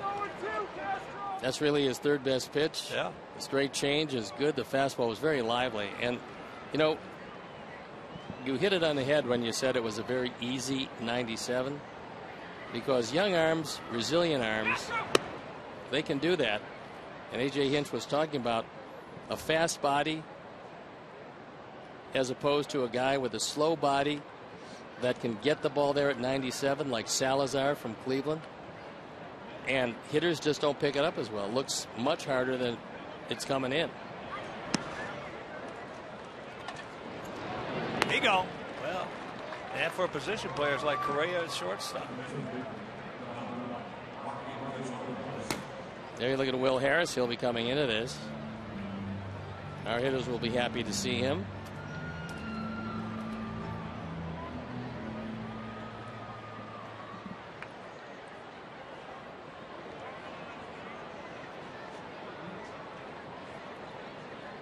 Job well done for that youngster. Just turned 23.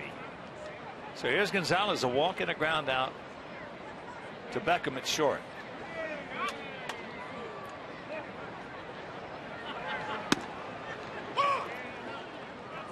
Takes first pitch strike.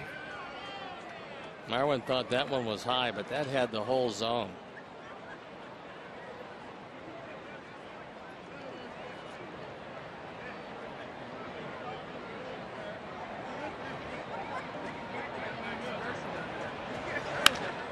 That ball hit hard.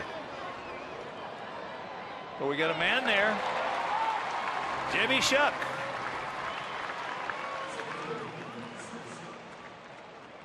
He got a good jump on that.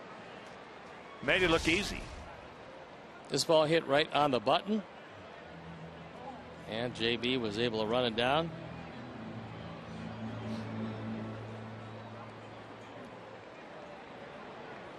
And Quintana keeps rolling right along, but he's on the short end of a 1-0 score. Marisnik, a sacrifice fly and a deep drive, taking Avi back up against the fence, who made a fine catch on it.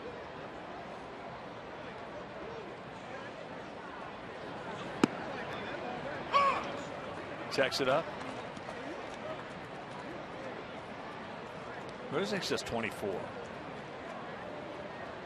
They don't have one guy 30 years old. They don't have one guy 29 years old in this lineup.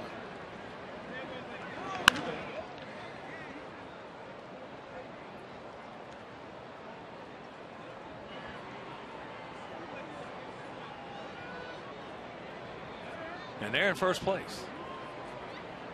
And when you looked at who they were supposed to start in all the preseason starting lineups around baseball. He gone. 1, 2, 3 inning. First time he has done that.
Two tickets and a parking pass to the June 20th White Sox versus Rangers game. You get that along with an autographed Melky Cabrera jersey. The June summer sweepstakes ends soon, so visit WhiteSox.com/summer sweeps today. So Velasquez is out, and Will Harris is in. He's 2-0 with ERA .65, on for the 23rd time. Opponents hitting .80, which is close to unbelievable. Well, what's he going to feature? 7 hits and 27 2/3. We saw him pitch in Houston, and he throws the ball pretty well, moves it around. He's got a good fastball. Never heard of him. Here's Abreu. He's 1 for 2. That one at 94. It's pretty amazing. He went to LSU, got out of there in 2006, and didn't pitch until his senior season.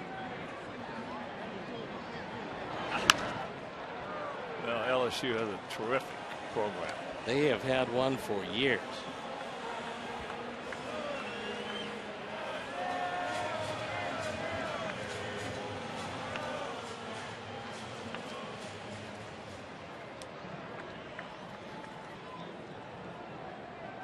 .64", 225 pounds, out of Houston.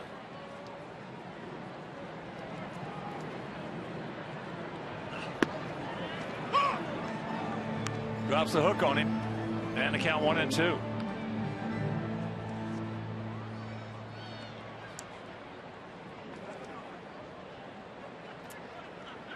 Well, we talked about it last couple of days, starting on Monday.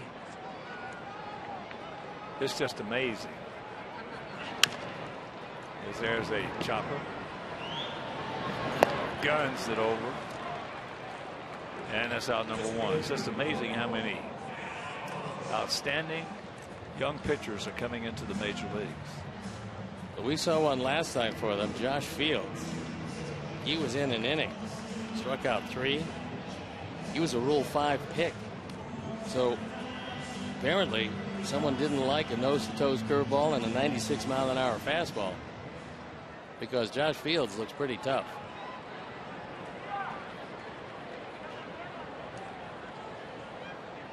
Here's LaRoche. Adam has grounded to second hard and struck out.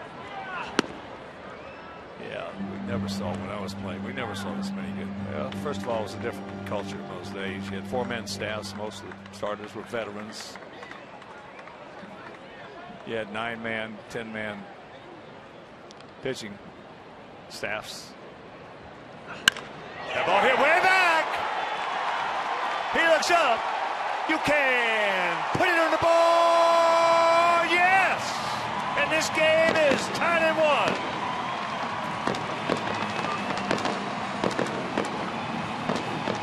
Home run number 8, RBI number 24. And that was a fastball right down the middle. And Adam hit it a long way, a no-doubter to right center field. Our 4th drive of the game. A long blast by Adam LaRoche. And Vincent Velasquez will not win his major league debut. Here's Avi. He's been to the plate twice, walked twice, leading off an inning, the 2nd and the 4th, and got caught stealing. They said in New York, blew the call the first time up, and then he was caught stealing in the 4th.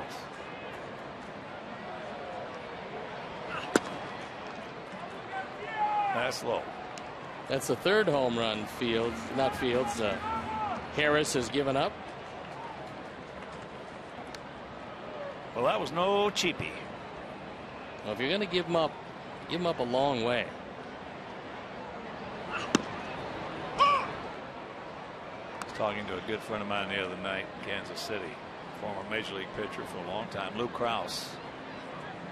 And we used to tell him, Lou, you are the greatest. You throw the longest home runs of anybody we have ever played with.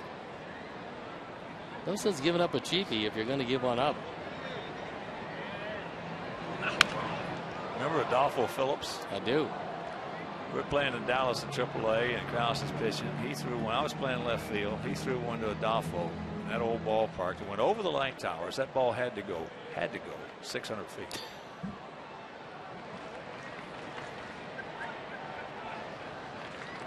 I remember Adolfo. He came up with the Cubs. I knew he played with a few teams. It was strong. There's a rolling curveball. He got away with it.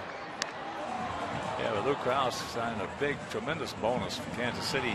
Made his major league debut when he was 17 years old out at Wrigley Field in Los Angeles against the Angels. That was in 1961. In the 17, he threw a 3-hit shutout and struck out 10. You're not going to see many major league debuts at 17 years old anymore.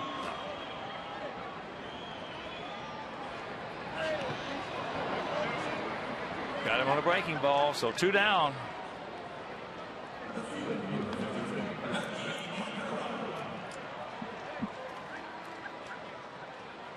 And that'll bring up Melky.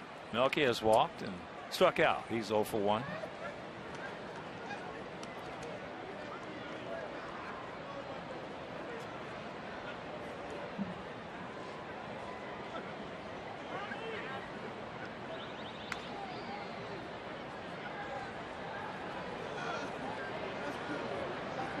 A 1-1 tie here in the bottom of the 6th if you're just tuning in.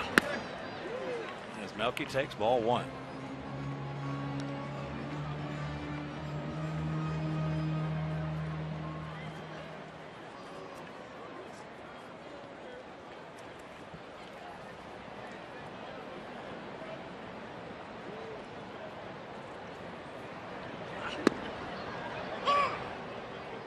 Right at the bottom of the zone. Had part of it. And count evens at 1. Both of these teams have off days tomorrow. Houston goes home. They're going to face Seattle and the Colorado Rockies. We're going to go to Tampa Bay and Pittsburgh after the off day tomorrow. One hopper. But the home run, the long home run by Adam LaRoche. We'll go to the 7th, tied at 1.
After that home run by Adam LaRoche, and of course with that home run, the Alex Snellius family.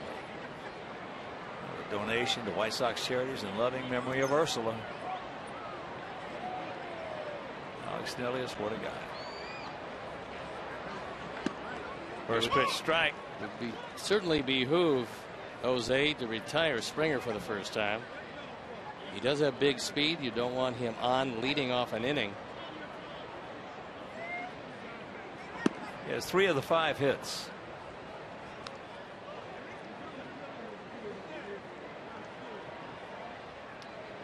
Bottom of the 7th at Target Field. Kansas City leading the Twinkies 7-1.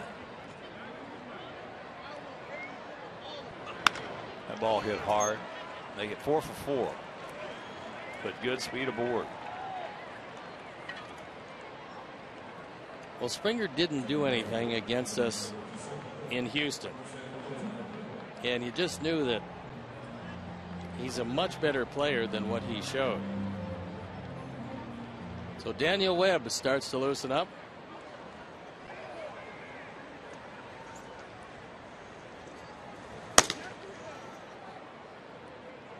Springer last year hit 20 home runs, drove in 51 in 78 games. Those are big numbers. Well, he's going to be a big number player. Yep. Yes, he is. Altuve can't get it upstairs. He's 0 for 3. Yeah, he's going to be in, especially in that ballpark. He's going to hit 30 home runs. He's going to probably be a member of the 30-30 club.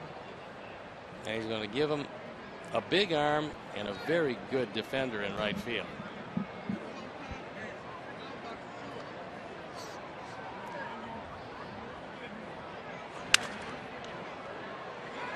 Bonifacio. And that's out number 1. Tony Sipp, who's appeared in this series, loosening up in the pen.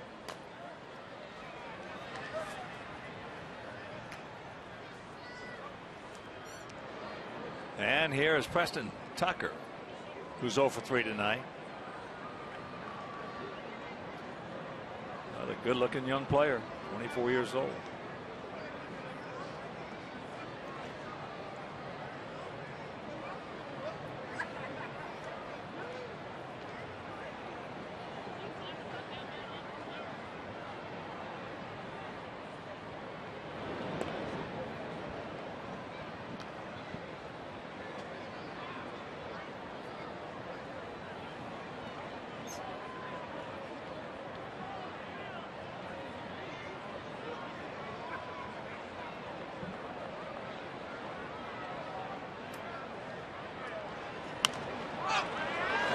Foul back, and it's going to be a souvenir. Like what Jose did that time. It wasn't really even a slide step. He hardly lifted his front foot and got the ball to the plate, anticipating that Springer might be going. That will neutralize a running game, because you can hardly get rid of it any more quickly than he did.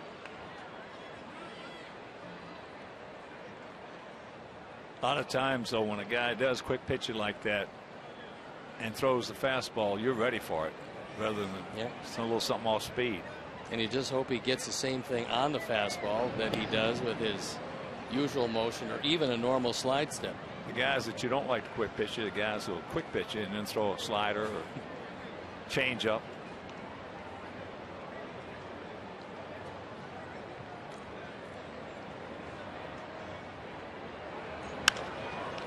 That ball hit deep in the left field. Melky's back, makes a catch. Nice timing. Played it perfectly, getting back there as quickly as he could. They want the appeal at first base.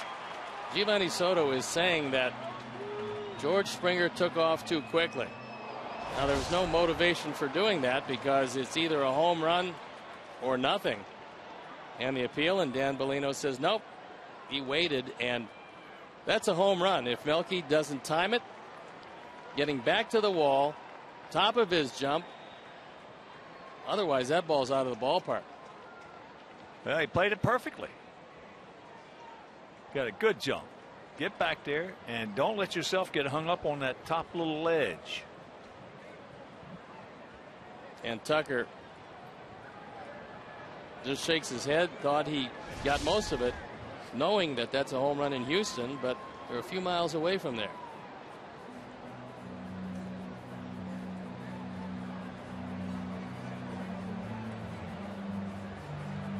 Evan Gattis will be the hitter.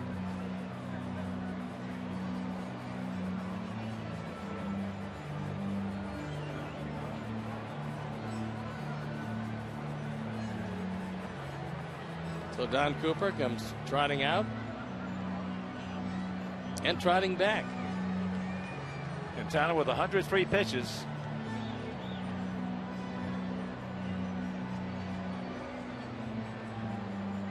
He's handled Gattis very well tonight. But Gattis does have 3 hits against him now in 9 at bats instead of the 3 for 6 he had coming in.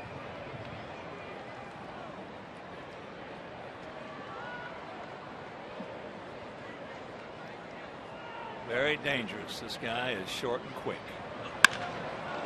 Line shot right at him. That's a hang woofer for Gattis. Meanwhile, 7th inning stretch. We're tied at 1.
And Tony Sipp comes into the ball game.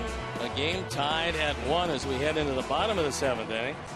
Sipp is 2-2 this year with a fine .218 ERA on for the 23rd time. 20 2/3 innings with 14 hits, given up 5 earned runs, a couple of homers, but the control has been fabulous. He's got only 3 walks and 24 strikeouts. You might remember Tony from his days with the Cleveland Indians.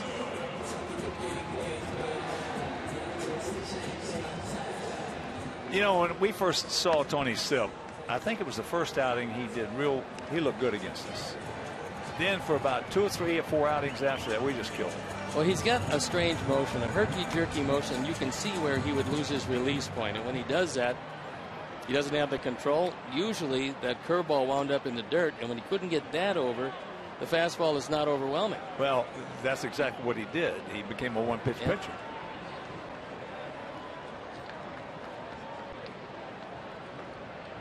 So here is Gio.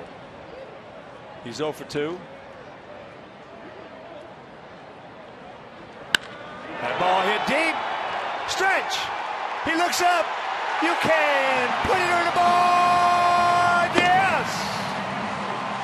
Yes.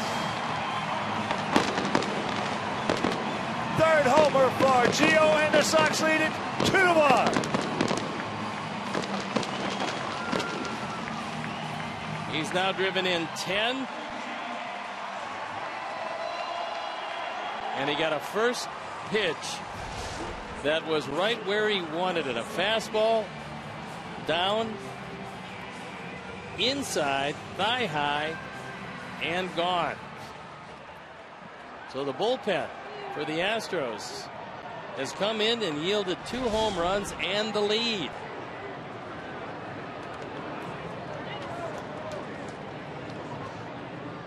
Gio and the Cruz pick to click. Gillespie, chopper 2 hopper. So 2 pitches, 1 run, 1 out. And that'll bring it back up. Gordon's 0 for 2. This Sox team is a little bit similar to Houston. When they're hitting the ball out of the ballpark, it becomes a difficult team to handle. If they're not hitting the ball out of the ballpark, it's difficult to score a whole lot of runs. Tonight, both runs courtesy of the homer.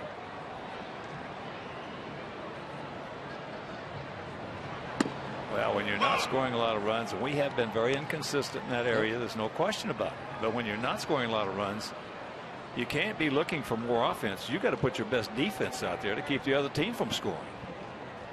Because if you don't, you're going to have guys letting in runs, and now your offense got more pressure on them.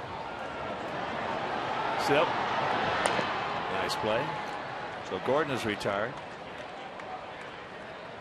Tony, with a little frustration, maybe got a little extra on that throw to Carter at first base, because he leaned back and gunned it across. It's like that play Dallas Keuchel made last night. That throw to first base was the hardest throw he made all evening. You can see him just rear back. Here it is. Got Gordon by plenty. And I think Chris Carter may be looking for a sponge in the glove at first base. So here's a man who's had a good evening. J.B. Shuck, a double leading off the bottom of the first, a single in the third. He's 2 for 3, and he also made a nice catch. Got a good jump on a ball hit deep into center field. Breaking ball strike. Zach Putnam loosening in the pen. So I would think that he would come into this one.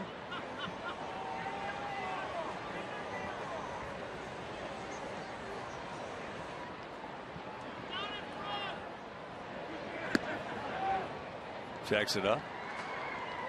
He did not go.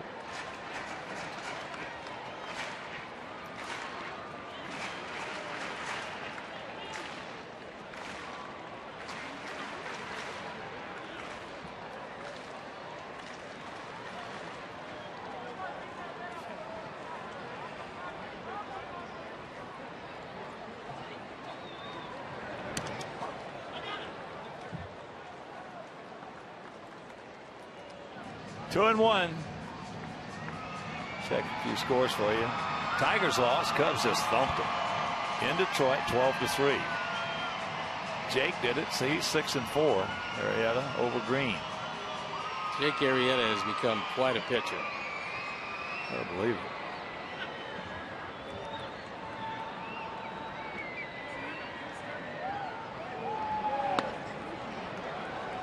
it. Checks it up. Seattle beat Cleveland 9-3 at Progressive Field.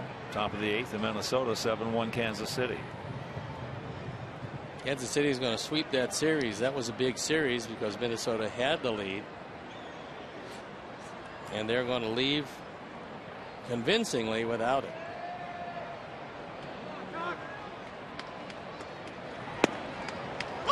There's the strike.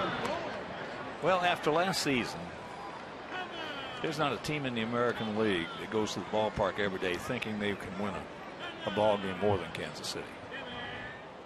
No, I think they probably have the fewest holes of any team if you're looking at every aspect of the game.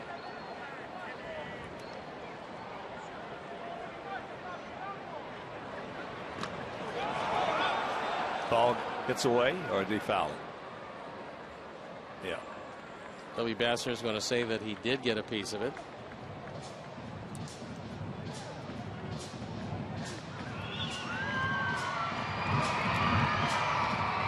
Now what are they saying? And JB doesn't think he got a piece of it.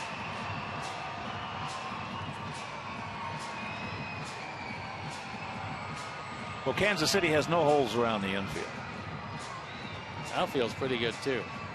Then you go to the outfield, you got Golden Glover out there in left, you got a Golden Glover in center, and the only place is when Rios is out there. Paolo did a good job. Orlando. Well, I don't know how they said that he got a piece of that because he wasn't even close to it. There's that guy. There he is.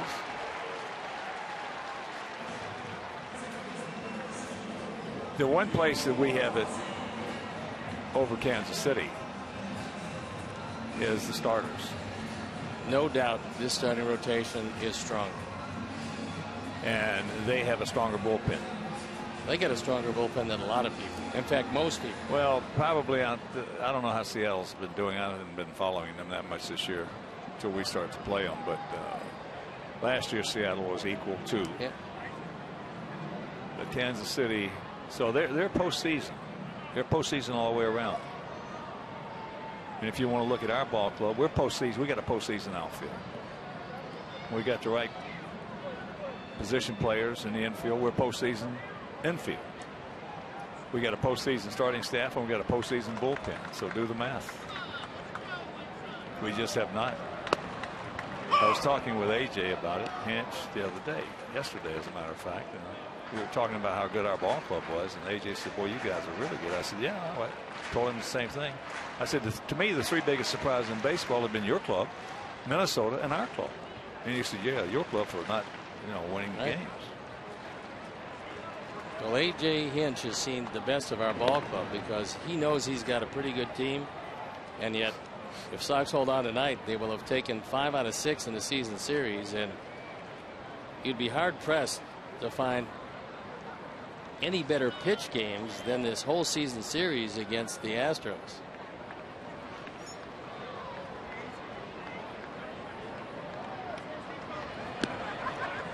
Yes, he did. Bonnie encountered one too. Well, everybody we play says the same thing. Says, what's wrong?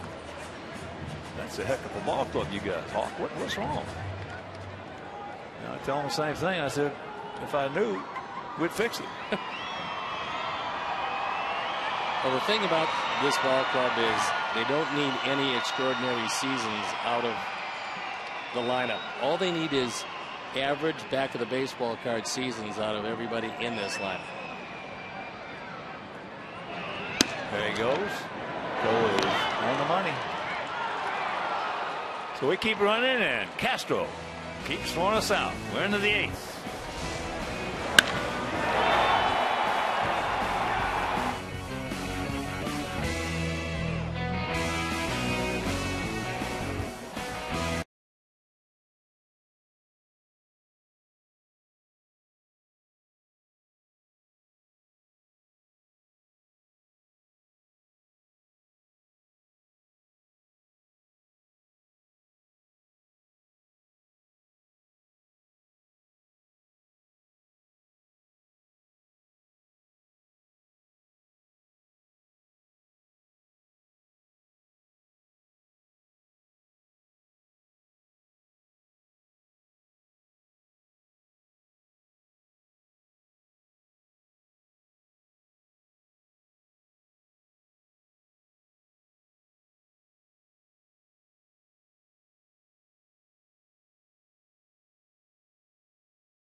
Major League debut was pretty good. Although 4 walks, 5 strikeouts led to a lot of pitches, and he exited after 5. LaRoche with a solo home run in the 6th. Soto, a solo shot in the 7th. The Honda Game Summary brought to you by the Honda Dream Garage Sales Event, now at your Honda dealer. It's the top of the 8th inning. Correa, Carter, and Castro. to face Zach Putnam. And what a job by Quintana. There's Carlos at second base.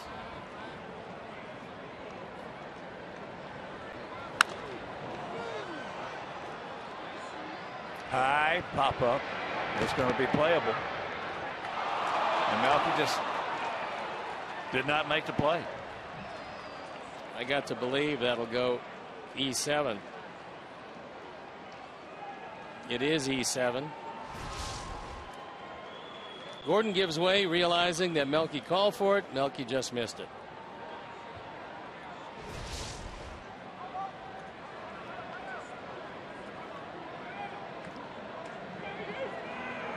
So this man is dangerous. Just playing in his third major league game, and we're saying this man is dangerous already. 0-2 the count.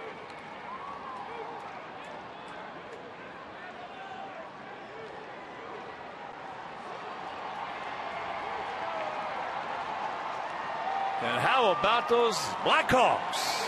Yes.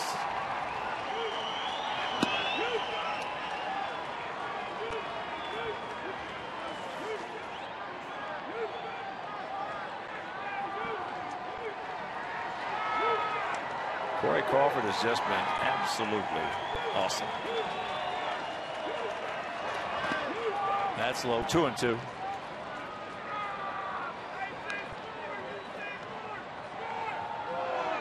I was talking about the beating that Hank Conger took behind the plate in his starts here, and he said he doesn't envy the Sox catchers when Putnam comes in the game because his best splitter usually winds up in the dirt. That's where the best splitters usually wind up. Correa does a really nice job of checking his swing and not going after that. That would have wiped out a few of them.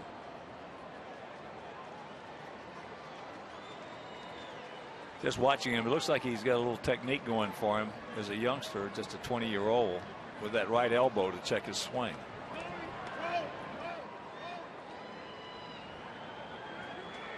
Payoff pitch.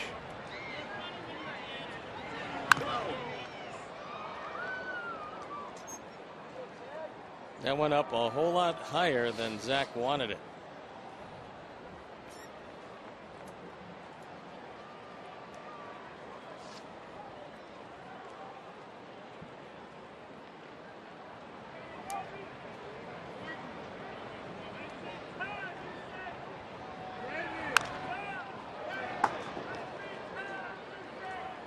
And that one fouled into and out of the Sox dugout.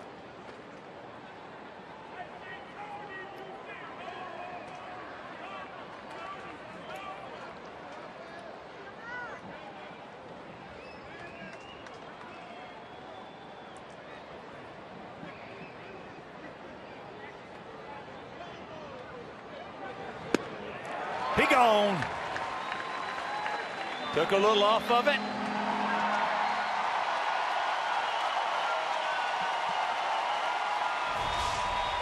He was trying to get him on this pitch the entire at bat, and that one dove out of the zone. And Correa down on strikes for the first time tonight.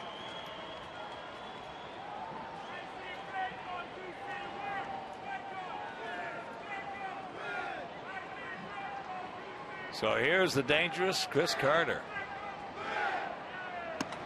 Takes first pitch strike. Chris had a very fortunate for him double and scored the run back in the second inning. Hit a little ground ball down the third baseline, hit the back, bounced up and over Gillespie's head into the outfield.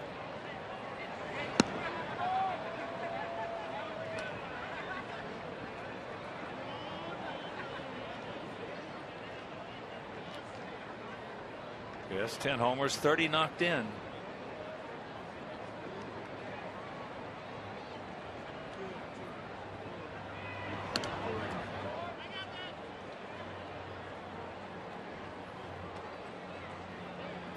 Zach Duke is loosening.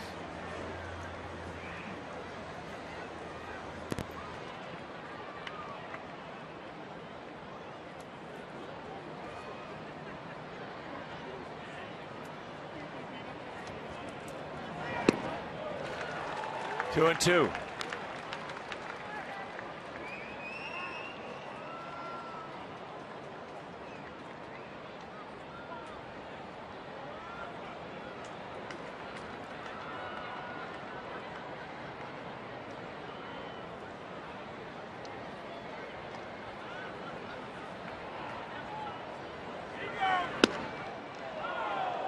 That's inside. So a full count. Castro on deck.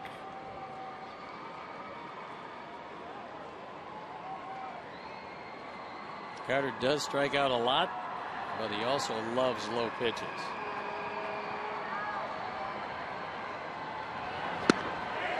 He gone. 2 down.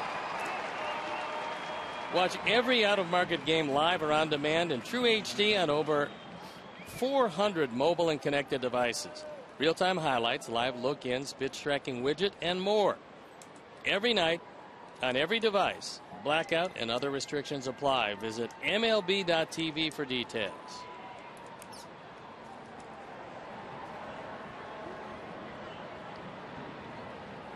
Jason 0 for 3. Pop up to third and a couple of strikeouts. And Quintana was just once again. Well, Jose Quintana. He threw the ball exceptionally well. Gave up 6 hits with 4 of them going to George Springer.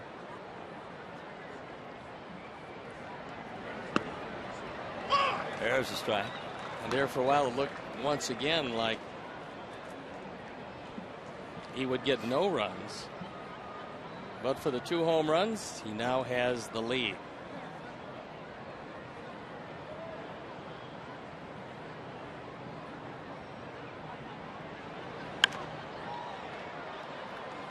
That's not going to be playable.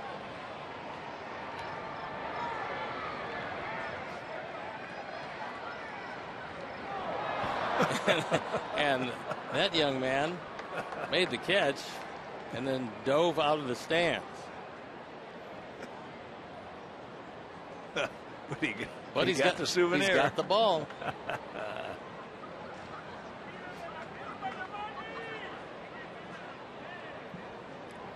Two out, 1 and 2.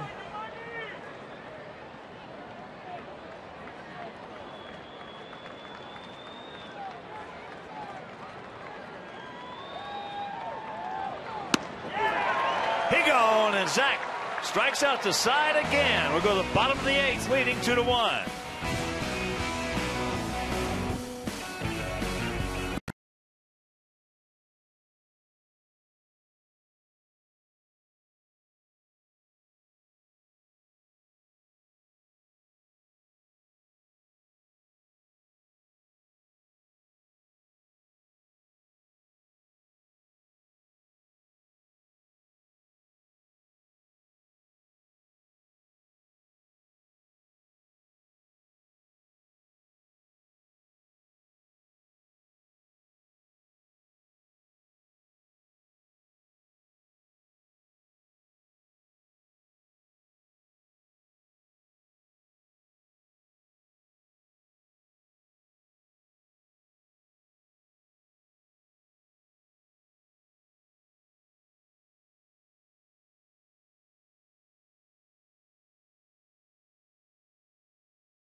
He's 3-0 this year with a fine 2.08 ERA. This is 26th game. He's been called on to save one. He's 1 for 1. Opponent's batting just 161. This Houston bullpen has been pretty good. In fact, it's been very good most of the time. Emilio tries to bunt it, fouls it off. Bonnie is 0 for 3. Now check this, Sanchez. Carlos making his first plate appearance. Start us off right here, Carlos.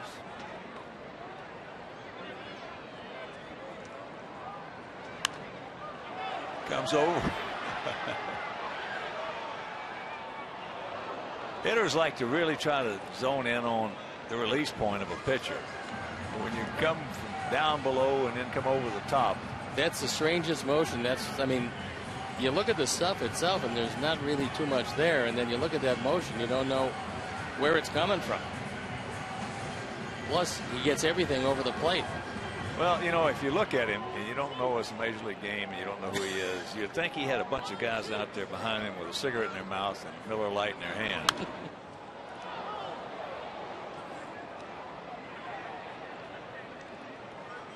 But he gets the job done.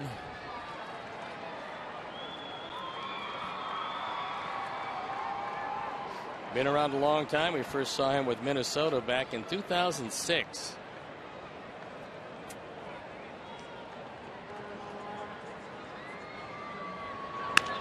And there's a base hit right back there, boy, Carlos.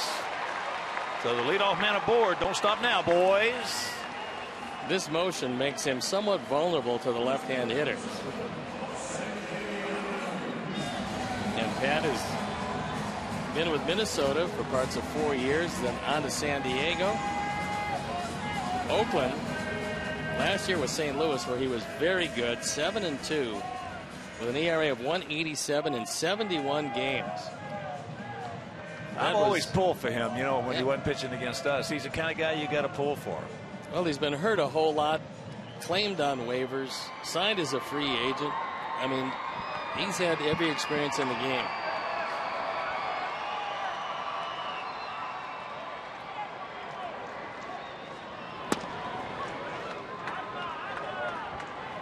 Yeah, he's got pretty good resume as far as injuries go.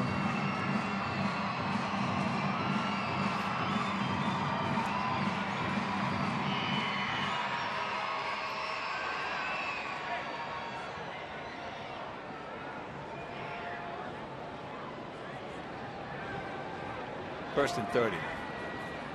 Posey. One of the real oddities is that as he starts his motion from the stretch, he extends his glove like he's asking for contributions.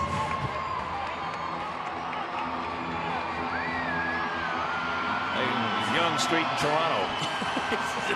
it's pretty much here. You got something for me?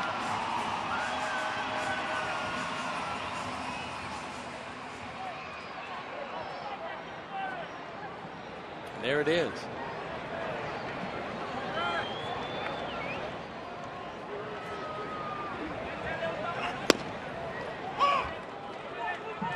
That one at 92.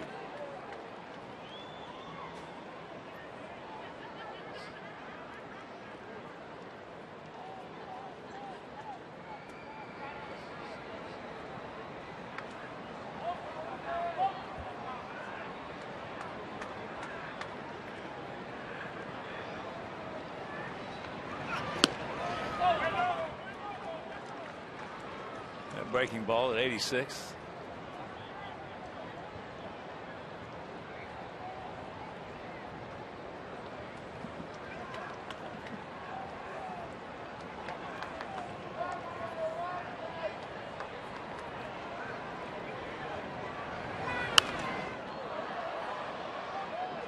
And that's out of play.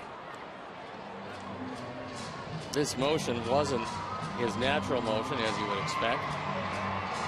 But in high school, he had an arm injury, and it forced him into a completely different motion that, along with a front foot toe tap and a number of other devices he uses for deception has made him pretty tough to hit. Just got a piece of it.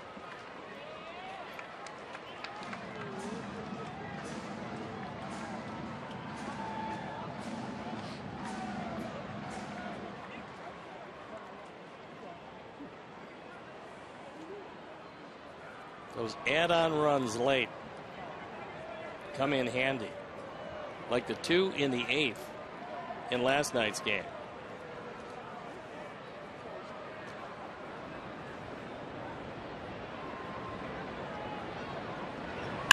That ball hit hard. Stretch. He looks up. You can put it on the board. Yes. Yes. 2 more add-ons. There they are. And it's a 4-1 Sox lead. Oh, man, all 3 relievers. And all 4 runs courtesy of the long ball. As a 4th home run Neshek has given up this year in just 22 innings of work. He gets one up. And for him, without big velocity, that's really the danger zone. So Springer runs out of room. Neshek most disappointed. And it's a 3-run lead. And here's Adam. He tied this game with a long home run in the 6th inning. Coming off Will Harris.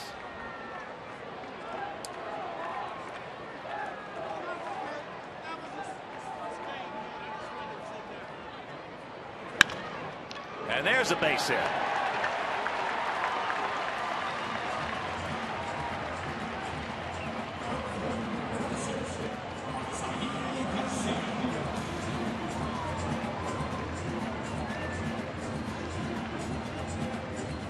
If the Astros lose this one, this will be their 7th loss in a row. And with the Rangers winning 3-1 in Oakland with the bases still loaded in their half of the 3rd inning, they could pull within 1 game as the Astros head back to Houston on their longest losing streak of the year by far.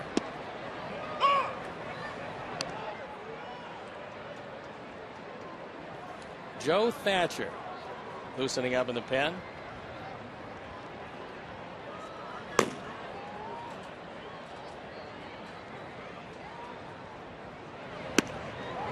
Ivy 0 for 1 with a couple of walks tonight.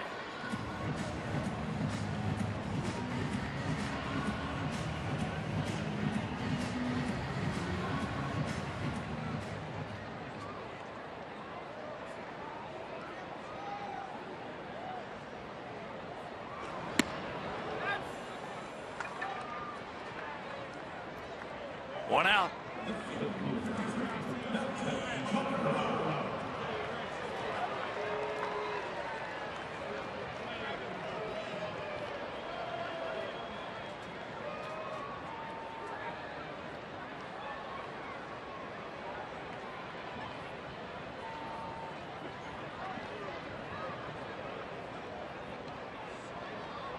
Melky 0 for 2 with a base on balls.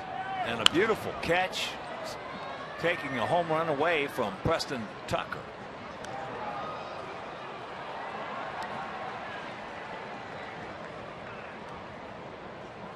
There's been a couple of good defensive plays on the corners in the outfield, with Melky making one and Abasail making the other.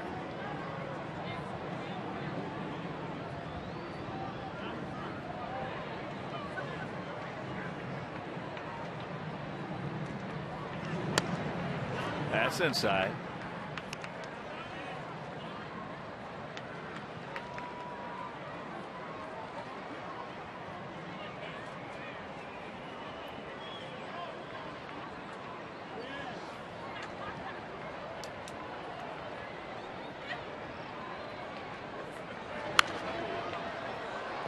Good rip underneath it.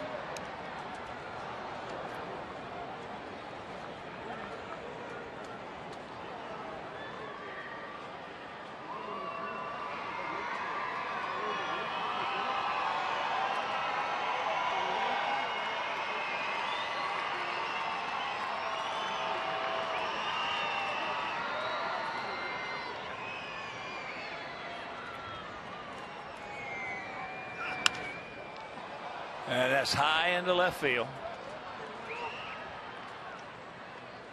Tucker is there for out number 2.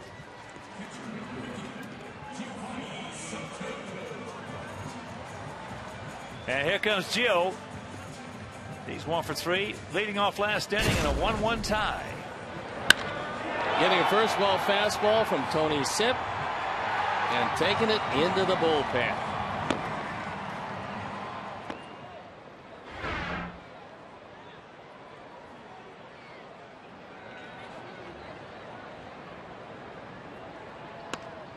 First pitch strike.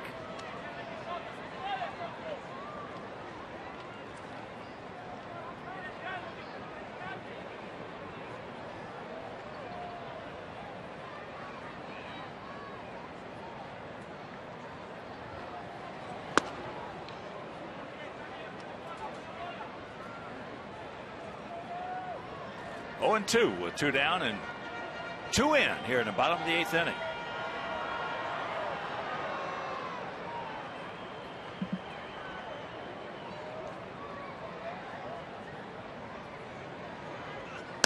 That's high.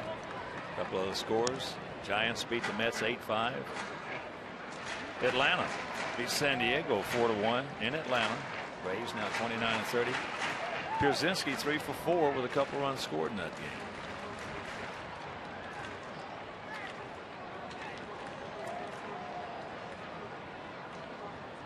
Tyson Ross, pretty good right-hander. Tyson Ross has got great stuff, but not having the kind of year he would like. Just 3-6. Yeah.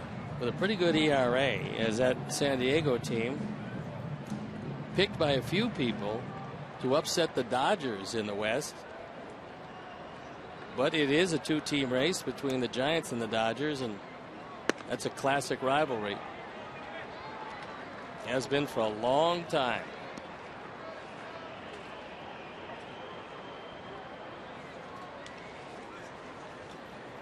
And David Robertson in a save situation, looks like he's ready to go.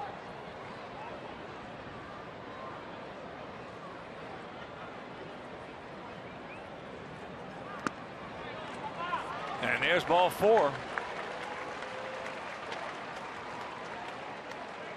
Don't look now. Those Braves only game and a half back. Braves have a good team. They're another team that hasn't played up to their potential. And so is Joe Thatcher. Comes trotting into this one. We'll step out and be back after these messages.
Equally as strange a delivery as Pat Neshek has, only Joe's is from the left side. He's 1-1, his ERA 2.38, on for the 20th time. He is a left-handed specialist. in 19 appearances, just 11 in the third innings. He's yet to give up a home run, walk 4, fan 13. He inherits Sox base runners at first and second, and he's in the ball game to face Connor Gillespie.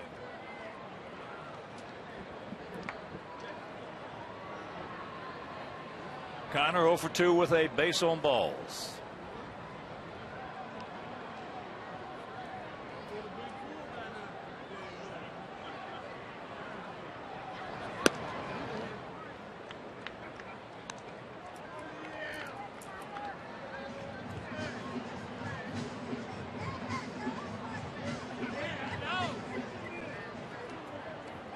One good guys here in the finale of this 3-game set and this homestand.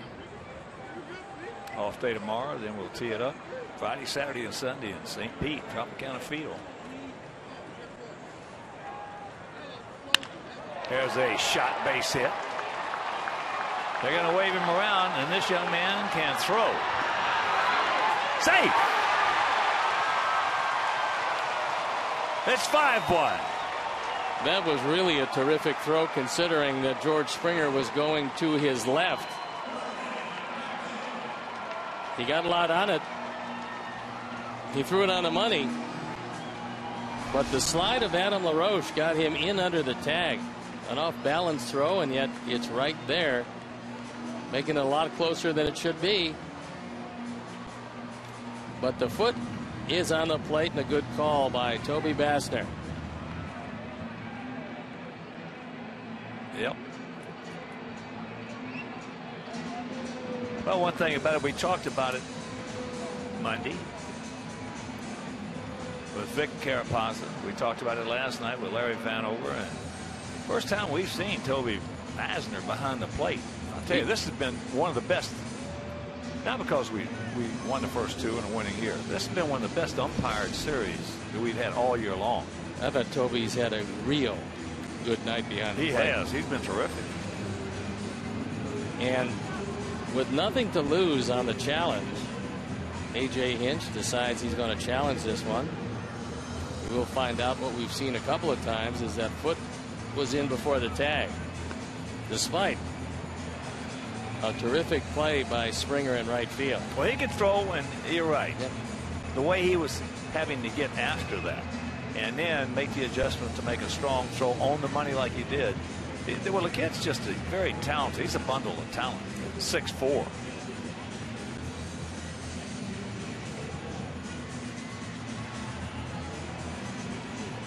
Nope. They call him out. So he does get an assist. And New York has gets had 2, and New York has blown 2. So we'll go to the 9th.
It's a base hit by Connor Gillespie. The off-balance throw by Springer.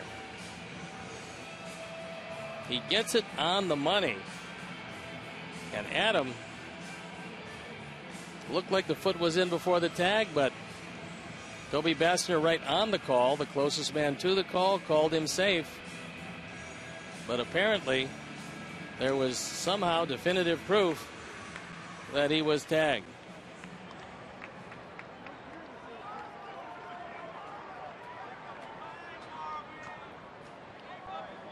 Castro comes across.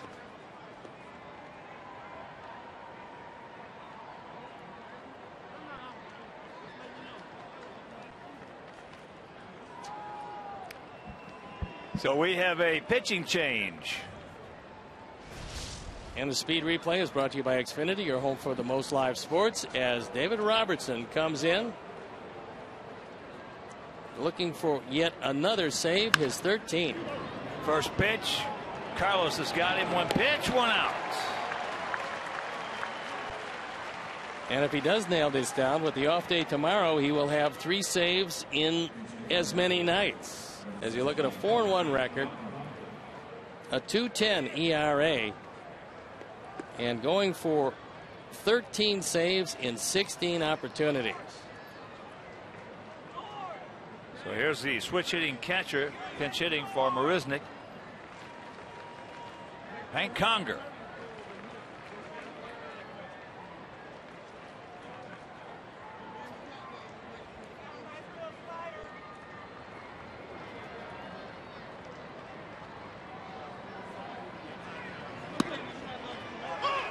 Conger last night was the first hitter that David faced, and he had a bullet line shot single in the right field. Better hitter left-handed. Get over there. Don't. He will. Right where he should be, and 2 down.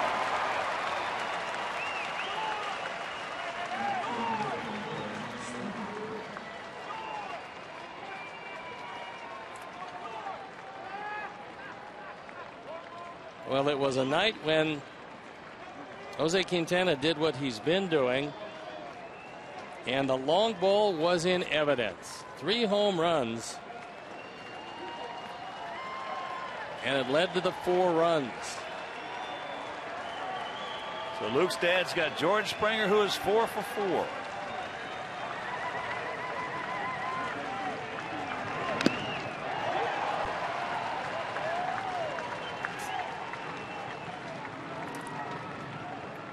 Just tuning in, young 23-year-old right-hander Vincent Velasquez making his major league debut tonight. Went 5 innings, giving up no runs, 3 hits, had 5 strikeouts, and another terrific arm on this Houston pitching staff.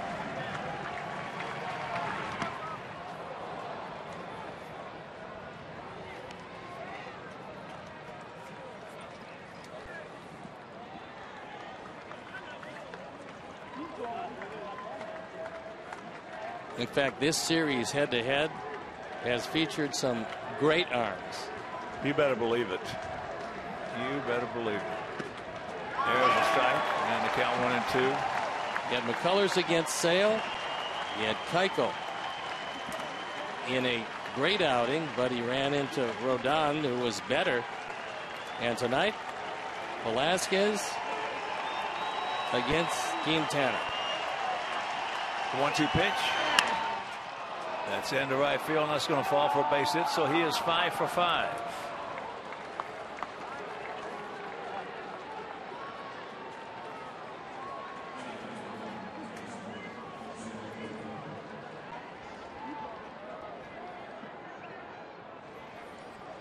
First time that young man has ever gone 5 for 5.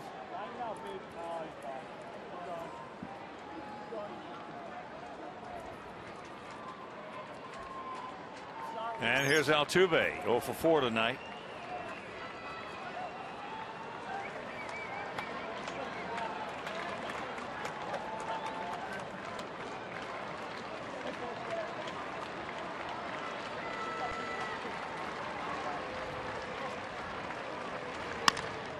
All right, this ball game is over. So the Sox sweep the first place Houston Astros. They win it 4-1, and indeed some outstanding pitching on both sides in this 3-game set. And the best part about the last 2 games, besides the pitching, and that's always a good thing as far as the Sox are concerned, the starters and the pen have been terrific of late, but in the last 2 games, it was the long ball that made the difference. And this team has been waiting to hit the ball out of the ballpark this entire season. The last 2 nights, the long ball figured prominently.